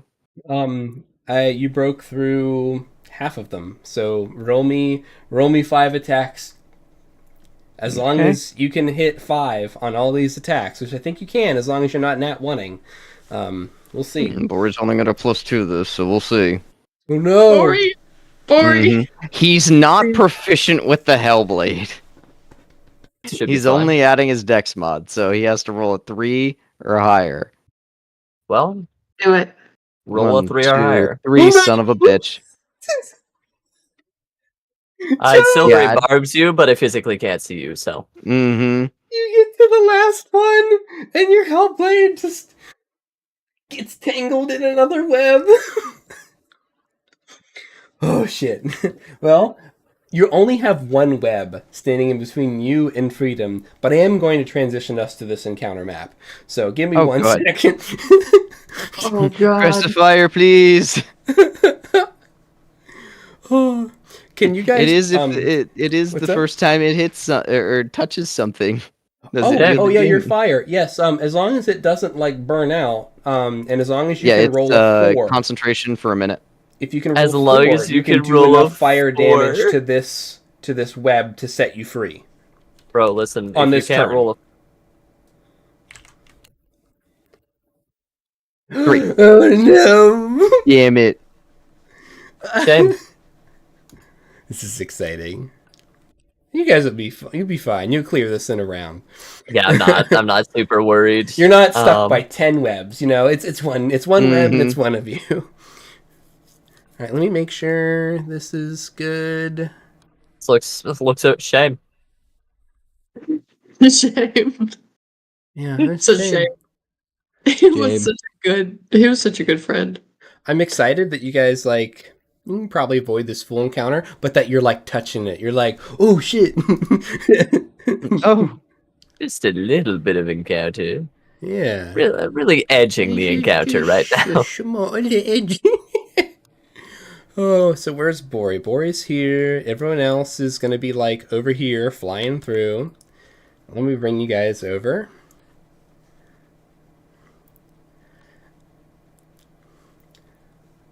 It would be boring if I, made you guys not see the map because magical darkness. But yeah. You guys are in Let me tell you though, little web. the undead hanging out with me, this is the best time of their entire goddamn lives. Oh, yeah. Mm-hmm. Straight vibing. I feel at home, comfortable, content in my lane. If only we knew there was an undead there. I hear him calling to me. Oh, goodness. All right, and Bori, you can't see this guy, but this little guy pops up, and he's scurrying towards you. Oh, that's a really cool looking spider. That looks like a funnel web spider. No and thanks. those are really mean spiders. They're very big. No thanks. Hard Yeah. pass. And they Don't make do these like spiders. really, really big old sheets of webs, and they're real skittery. They've got some of the biggest jaws. Like, well, No thanks. You hear Bori, they're talking. They're talking. That's worse. Am I hearing him because Yeah, of the you kiss? are hearing them in your head. And yes, you can feel your neck. It's like, It's like Yes, I scared. itching, irritating. And they're scary and they're so excited. Oh, haven't had food in days. Hope it's not a hobgoblin so we can eat it. Oh. And they just keep going. And they're getting louder and louder. And at this point, we're going to go to Anvizal. You know, we're going to be in turn order with you guys. I guess I should include Orin and Mogra on this. Do you want me to include them on the initiative or just want you guys to resolve this? We're just going to resolve it. Yeah. Anvizal, you're hovering, you're clear the webs, and you can hear some type of like a chittering and a clattering. And you hear Bori like hyperventilating a little bit and possibly like saying, "Oh shit, oh shit." Talking spiders. Bori! I physically can't help you right now. We're gonna need you to get it figured out, buddy. You could help him, you just can't see him. So It's a very human problem to have. an Amazon's, opportunity to save Bori for once, guys. Amazon's just gonna listen really carefully for this chittering, and he's just gonna take a sling in the dark. Yes. Nice. Amazon's just trying to buy Bori some time. That's the best I got for you, buddy. So make me an attack at disadvantage. Happily. 13 at disadvantage, which is still might hit. not bad. Dude, so it hits. You hear a conk, and like the chittering stops. You hit something, and it wasn't a web. Oh no. Perfect. I'm gonna keep free falling.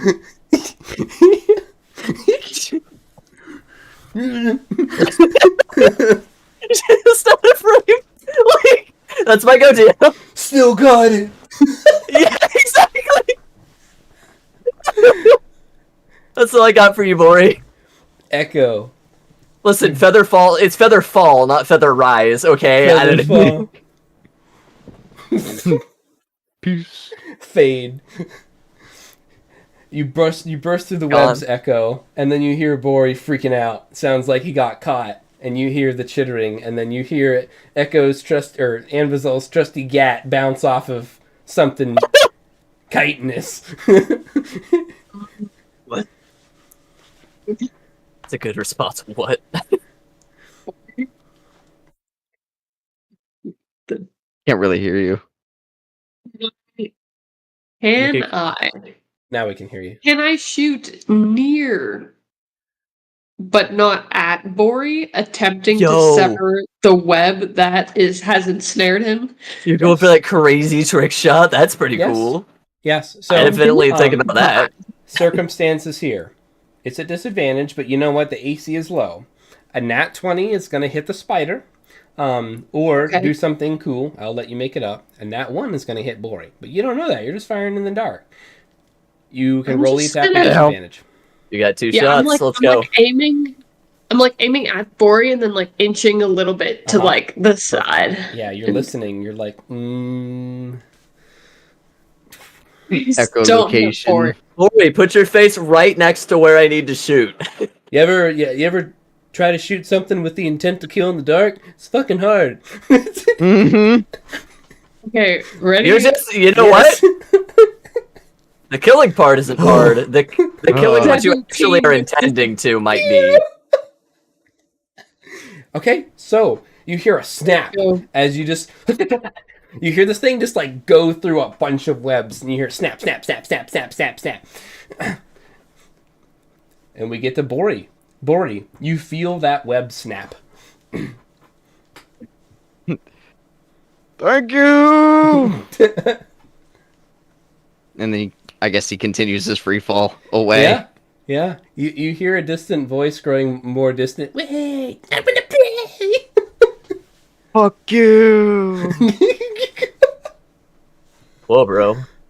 You work for Lolth now. I don't think you can say that. It's in the contract. Yeah. No contract. And so you have avoided the Harrow Spawn's nest encounter. Ah, yes. Mm-mm. Those No are thanks. crypt spiders. Oh. Fun. Well, there's a lot of graves around, so I guess that checks out. Yeah, they're interesting. Alu, your character would love them. They can create zombies. Hold on, you said you wanted to talk now. Guess it Crypt goes. spiders. Okay. I'll keep that in mind. So you Concerning. guys continue to fall, and you can continue to float at this point with Featherfall after you guys stopped your fall and started again. Makes sense. You land on something soft, but it quickly kind of sucks you in. It's a little hard to move around. Everyone who touches down is kind of like consumed by this like amorphous, textury, like sea almost. It's not as debilitating as quicksand, but you can't just walk across it either. So like it gets kind of sucked up to like your shins in a very textury, fibrous floor. It's still dark. Great. I love this for us. We're back out of initiative. Echo, Guys Echo. invaded. Where are you? Come here. I'm over here. And he like comes over and like puts his arms like on your shoulders. Thank you. The spider was talking. It was so weird. What was it? It was talking. It wanted to play. It hadn't eaten in days. Like that. Like that at all.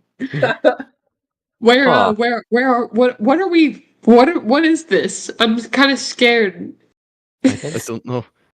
Kids. Bori takes the Hellblade, and he'll stick it into whatever it is we're standing in. Does the Hellblade glow? It does not glow or sizzle. I mean, you wouldn't be able to see if it glowed or not, but it doesn't have the same reaction it did when you stuck it in the side of a mimic. Thank God. Thank you. Well, like a sizzle's relieving. It makes Gibson, like is a that you? fraying noise when you stick it in. Very Ooh, fibrous noise. we should get away from this. I think I don't think I should have stuck this in there. Okay. I think we might be. Yeah, my only guess is we're standing on a thick web. It's not Oh. sticky. No, Hmm. Oh, or like put his hand on it. What is it? Roll me a Don't say it. perception. Don't say it. Say it. 12. Don't say it. Feels like rope. Oh, Well, that Okay, that's actually better probably than- explains why a lot of the webs were already cleared. Would expect a Yeah. spider to have. Huh. Well, Hmm. I suppose we'll have to thank them when we get back. Sometimes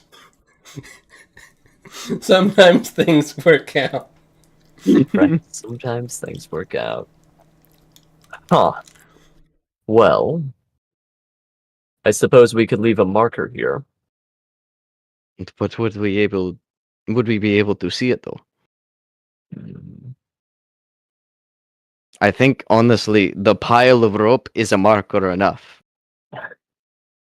could take one end of the rope. You know We could what? secure the other. We could secure one end and try and find the other end and take it with us. Or we Hmm. could just leave this end here and use this as a way to get back. Yeah. Let's see. Do any of you have any magic items that you're not planning on using in the coming Mm. encounter?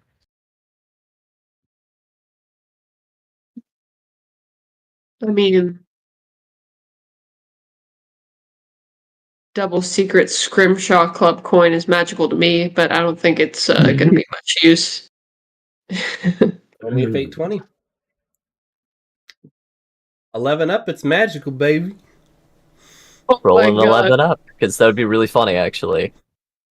It's magic! Yes. I do have the ability to detect magic. Everything gives off a faint aura. It would be tricky, but I could use that to guide us back. Okay. All right. I'm gonna place my little coin. Because if we on don't the- pick this up on the way out, Envisol's never going to hear the end of it. Yeah. Mhm. No, we better pick up my double Scrimshaw secret club coin on the way out. In fact, it'll be If the you thing to guide us survive. back. So, What was that? Nothing. if we survive, yeah. No, we're Okay. gonna survive. We're gonna be fine. We're gonna be perfectly fine. You just got this in the bag. a lot of magical darkness. It is. But luckily, you are in, a relatively small cavern right now. It has closed up a lot from the openness that you couldn't see. Okay. Well, How would you guys try to find your way out of some magical darkness? You're walking on a sea of rope currently.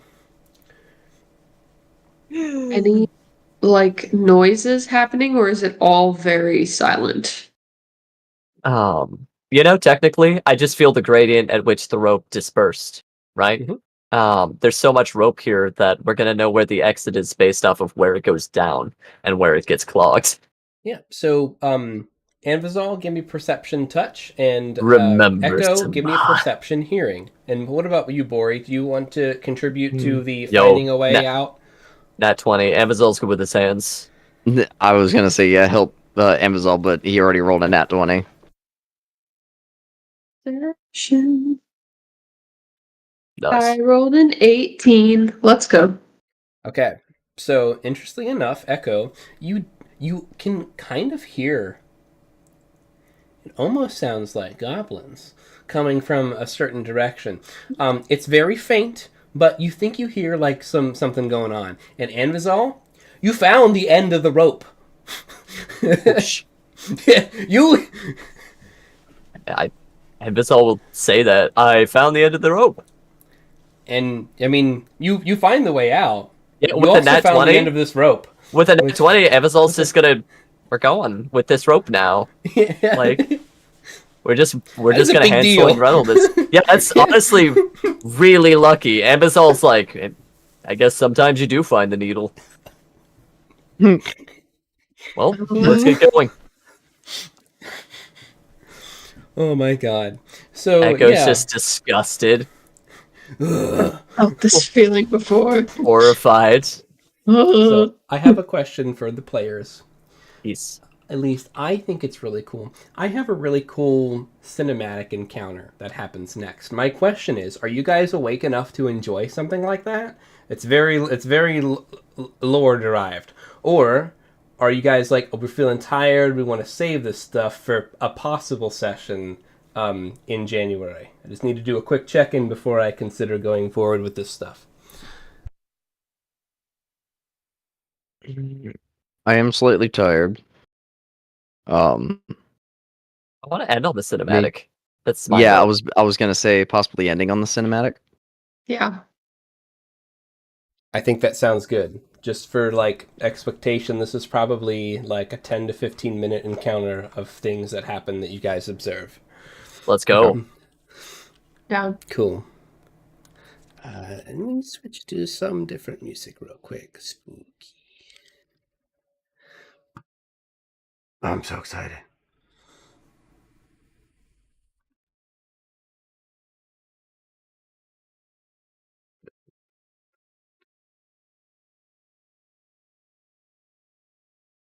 All right. So I am going to bring you guys to a map. And I will spell out the encounter. I'm going to bring you guys in a little tight.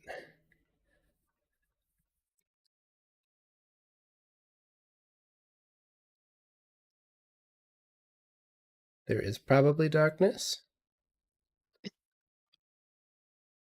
Yes, good. Good darkness. And maybe do you see anything? Hell no. No. Scroll down Well, to you're the bottom. human, so Well, here, let me.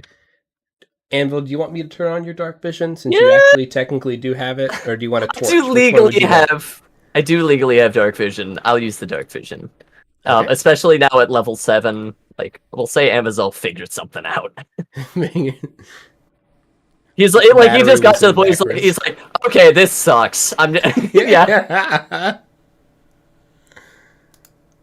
Oh my gosh, dude, so good. Right. 1 second. Dynamic lighting, token vision, night vision, activate. What do you got? 60? 65. Okay. So you guys find yourself in another layer of ruins. And something that you notice is that there is some hustle and bustle going on down the road. Literally down the road. It looks like Bori and Anvizal would recognize this intellectually. I would say Echo probably hasn't seen one of these. Orin, Mogra haven't seen one of these. There is a box theater set up. It looks super janky, built with like random planks and boards and sketchy canvas that has holes in it. And Echo, you see at this stand-up like community arts box theater, there are really weird looking hobgoblins that are running all around this joint.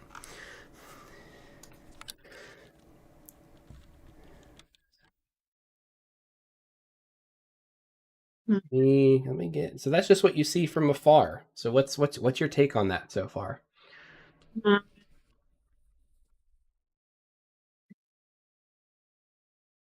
Weird looking hobgoblins, huh? Yeah. Do they smell funny? They smell very different and very different than the ones that you've been interacting with, the hobgoblins you've been interacting with upstairs. Yeah. What do they smell like? Less hobgoblin-y. In a way that you don't quite know, but they smell less hobgoblin-y. It's hard to tell from this far away, but like you've got a scent of something different. Different is all I can describe it with right now. I'll nudge my party members and just be like, something's off. And now that you guys can see, hello. Yes, a black cat, how perfect. Now that you guys can see and you're out of the magical darkness, because the magical darkness was only around that shaft. It was only in the shaft. You guys followed Anvizal's safety rope and you've pulled yourself out of this magical darkness and you can see. Hell yeah. You see this rickety stage with crude actual like lime lights with lime, like glowing phosphorescent heated lime appearing in the middle of this wide cavern before you, with scattered ruins around. And you can see that like rows of bench seating have been carved out of the rubble. And the sign above the stage reads, "The Tunnels Bizarre." And it's spelled bizarre, like that's weird. The Tunnels Bizarre. And before I describe anything further, those things that I said earlier that in the well you were feeling like hitting your face and kind of going through you, you can see eerie like bluish white wisps that look almost ethereal, flowing through the air naturally, like fog that you can almost interact with. It seems that if you just kind of like wave hard at them, they move just a little bit. And yeah. Like, what's your take on that now that you see those in front of your face? I'm gonna try and bottle it instantly. I want one. Okay, when you touch one, Anvizal, you can almost feel a memory. It feels like this was part of someone's life. It was some random hobgoblin. I have no idea who they were, but like, yep, that. Woo. Okay. Echo, what do you do when you see these wisps? They're wisping around you. Do you interact with them? Do you stay away from them? He would probably cautiously like go up to and like look real close at one that's like close by him. Ooh, yeah. So there's two close by you. One of them's coming out of Bori, actually coming out of him, and one of them is just like floating in the air, not coming out of anybody. Great. So the one that's coming out of Bori, what's going on with that? As you I'd love to interact with inspect that. Yeah. What's up with there that? is one pure emotion, and one sentence. So the emotion is wrath, and the sentence is, "I really hate spiders." And like, you are feeling this and you are hearing this as it's coming out of Bori, and you only felt it and heard it when you touched that thing coming out of him. This wisp. And that feeling that you guys had when you were in the well, where you could hear everyone's thoughts, that has changed. They are manifesting physically around you, from you, among you. And it's not just yours. Bori, what do you do? He's gonna look at the rest of his party to see if anybody else has wisps coming from them. Yeah. There's wisps. Everybody has a wisp right now. He's gonna interact with the one that's coming from Echo, Nice. since he's the closest. Echo, what are you thinking about right now? He's thinking about how much he hates goblins. And if he sees a single goblin down here, it's dead. It's dead in 2 seconds. So Wrath.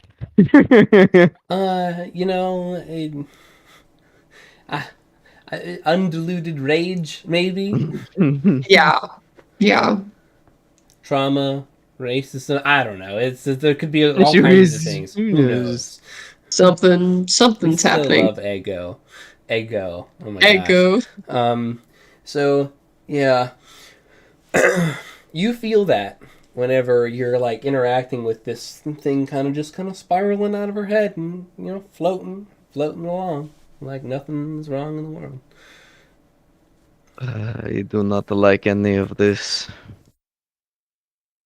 This was a little weird. I don't know about this one, champs. This one. Champs.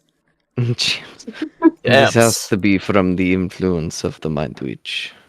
This is just strange. Well, what are all these hobgoblins doing down here? If what do they have to do with the Mind Witch? I don't know. The Guess we'll Mind have to Witch ask him. was a hobgoblin, if you remember. Was he? Right. Was he? If he looked like me? Am I? When I look like me? Come on, Bori. Orin chimes in. Wait, me next. Am I me? We're talking about things that are more than skin deep. Oh, sorry. But yes. Nah.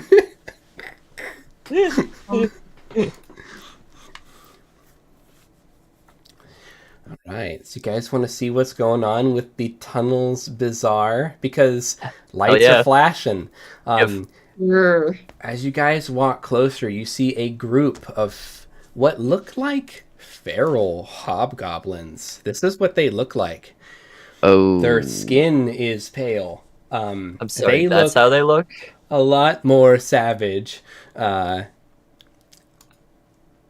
And these ones, they have like 1,000-mile look in their eye, and they're all plastered in like caricature level stage makeup. It's just plastered on, like the messy lipstick and like the white powder cheeks and cheesy wigs, like you name it, and they're all on stage. And they begin taking their places on the stage. Some are climbing up rickety ladders, lighting limelights that burn with incandescence, and they are singularly focused on their tasks.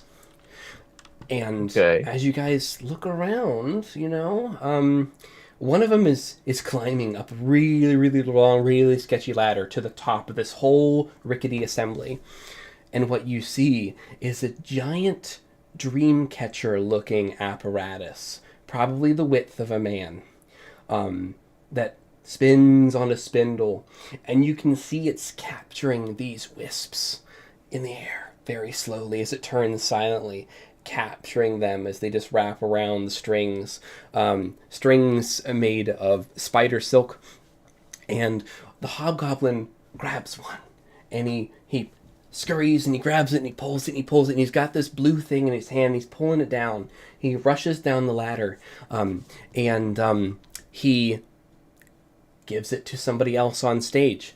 And then that hobgoblin just starts motioning to everyone. And all these little hobgoblins with their crazy little makeup take their places on the stage after all touching this strand that has been pulled from the dream catcher. Oh.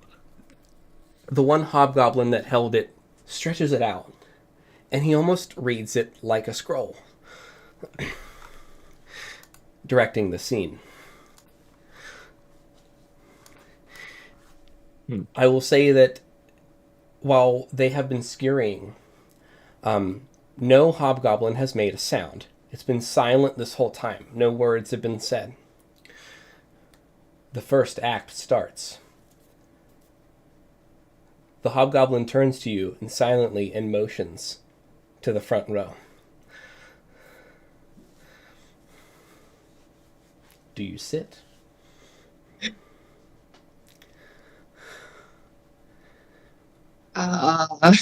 Bori just looks up at the sign, or looks to wherever the sign is.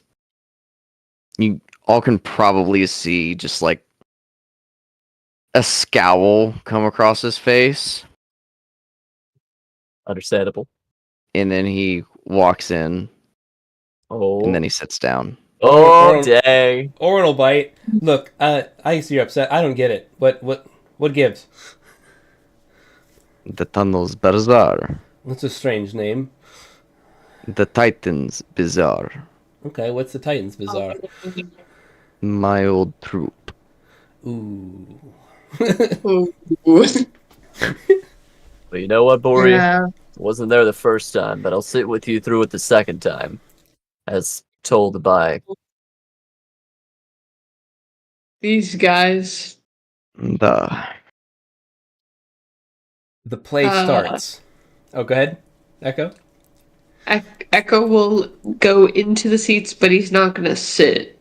He'll just stand with his arms folded, like... Yeah, stand in the back? All right.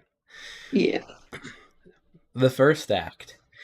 The play starts with a small hobgoblin reading a book, or, pantomiming reading a book to several other hobgoblins dressed as children in rags.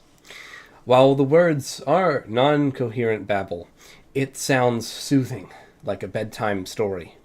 The lights dim, and the scene changes. There is a divide established in the middle of the stage as two separate scenes unfold simultaneously. The scene to the left. The hobgoblin reading a book now wears a robe and carries a wobbly tower of books and sits down at a table, a heaping pile of food next to him.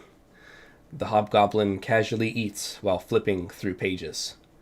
The scene to the right. The two children from earlier and the two other figures sit at an empty table with empty plates. The children are crying and holding their tummies. The hobgoblin in the other scene runs around, panicked, sets his books down, and steps on a boat, on a fake chintzy stage boat, appearing on the run. The scene to the right. One by one, the hobgoblin children at the table fall out of their seats and lie very still on the stage. One of the hobgoblin children clutches at the bedtime storybook and in half-choke whispers babbles the story to the others. The book falls out of the little hobgoblin's hands. The lights dim on that side of the stage. The hobgoblin in the boat never looks back. The lights dim on the first act.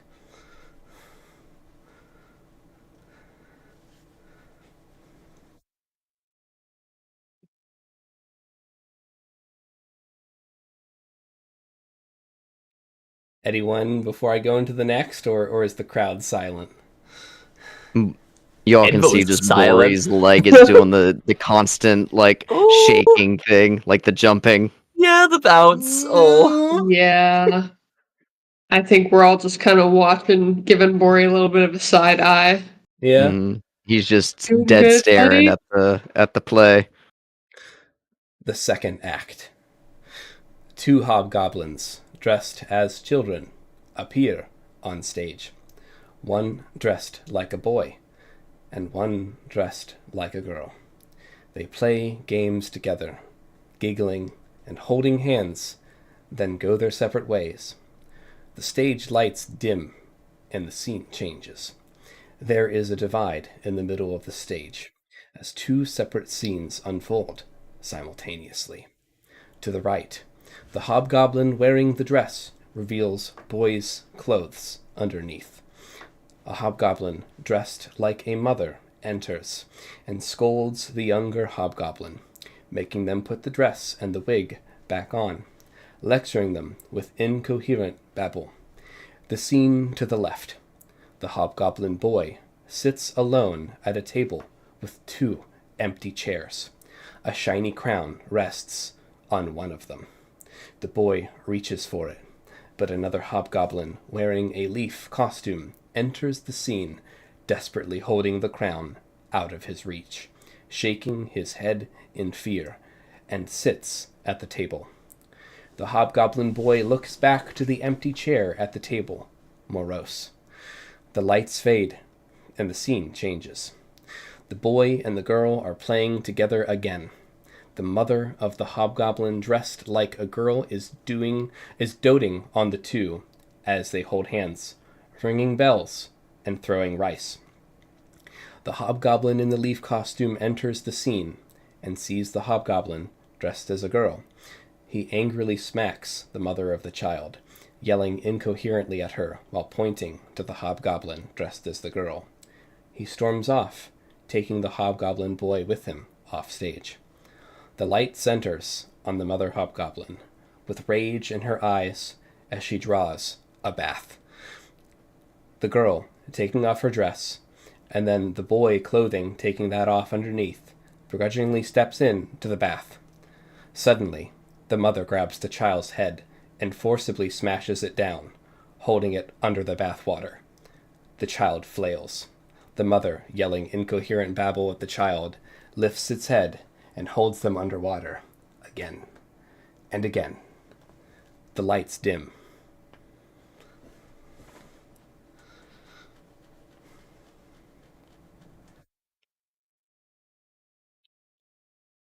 Orin definitely is like starting to squeeze your hand really tight, Echo. Oh. He's like sweating. He's like drenched. He's like, uh-oh. What were you gonna say, Bori? Bori just looks over to Echo. Just a not really really any expression on his face.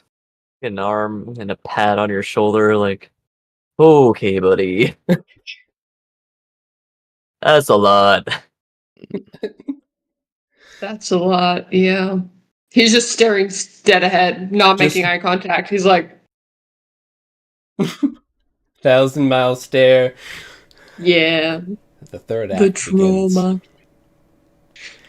2 small hobgoblins, dressed as boys, appear center stage. They laughed and played hide and seek. The 2 built a wobbly fort of towering scrap. They playfully wrestled and play-fought together with sticks. The lights faded, and the scene changes. The 2, now replaced on stage by older, taller hobgoblins, walked across the stage over one another, with stage makeup showing black eyes on them both, carrying each other like they had just seen a fight. Their camaraderie and nonsensical singing stopped as a group of hobgoblins surrounded them on the stage, all bandaged and bruised, one of these hobgoblins with a knife. The group ambushed the 2. They fought, kicked, bit like animals. One of the 2 hobgoblin boys laid low by a punch to the temple as the last of the gang closed in on the other. The hobgoblin boy on the ground, beaten and dazed, reached for a hammer lying on the stage. He groggily got up as the last of the hobgoblin gang closed, his hands around the other boy's throat. A spray of fake blood splashed on the stage as the hobgoblin actor reeled back and laid on the stage very still, unmoving. Both of the boys got up, the hobgoblin shaking as if fighting off a terrible anger. Bloody knuckles and bloody hammer held high in victory. The lights faded, and the scene changes. The 2 hobgoblins, now older, practice fighting in a circle drawn on the stage. One has a shield and a sword with a knuckled hilt, the other a hammer. Many hobgoblins watched in the background in a hastily constructed scrap wood bleachers, cheering. The 2 hobgoblins fight with such measured moves, it's like the 2 fighters have done this dozens of times over. And then the hobgoblin with a hammer stops. His eyes flare with a scintillating purple light, represented by purple makeup. He looks at the other fighter with unadulterated wrath and begins attacking with all his might, his hammer landing against the shield again and again and again until the shield splits in 2. The other hobgoblin cries out in terror, then stops moving altogether as the hammer continues to fall. The hobgoblin's crowd goes silent. The hobgoblin lifts his hammer in victory. The glow in his eyes cools to a dull violet and looks down at his bloodied hammer, eyes wide in horror. The lights dim.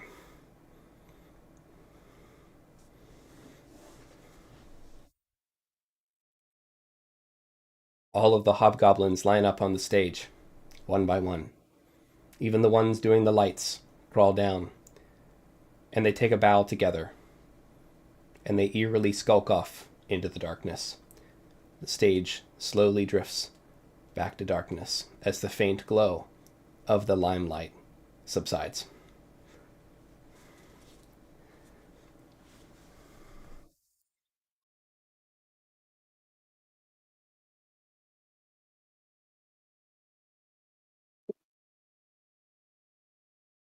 And that's where we end it. Woo. Yes, Joe, that was. I'm glad I didn't pay for tickets, because if I did, then I would ask for a refund. Mhm. Oh well. Sometimes life finds what now. Ooh. Ooh. Mm. So do you want to talk about it? About feel what? Well, what? It's nothing. What do you mean? Okay. Sure. How many do you think are down here? Well, That was already a good few. So Yeah, the whole cast in that. yeah, they had they had people up in the booth. You know what I'm saying? Like that was And they had it ready. They had enough for Yeah. a crowd. easy for them. Also, You all would notice that Bori has pulled out the hammer. No. As Alright. it's sitting like right next to him. All right, big guy. I'll give him a little pat. Let's There, Rory. oh, we're here What's to up, do Mr. Big better.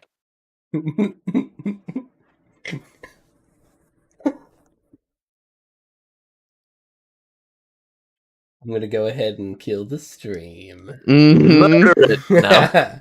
let's sign Goodbye. off. So Later. I was two hands doing a certain thing, possibly GMing, possibly not. I'll never tell. I'll Who was never I tell. playing with? Good evening, everyone. I go by Aludriea Luna. I was playing Amzo Eleanor this evening. Local, pushing the, you know what, progress. we're just going for progress. Tired wizard man. Let's Life go. finds a way. Hello, I'm Joe. I played Bori Krios.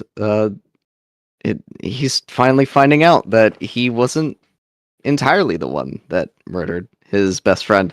So, Questions, Aw. people. Questions. Mm-hmm. I love that for you, Bori. I am Sharkbait, and I was playing Echo, the Feyblood Ranger, who he's feeling a little ill, guys. I'm not even gonna Loves lie. baths. He loves them, and yeah, and we love that for him.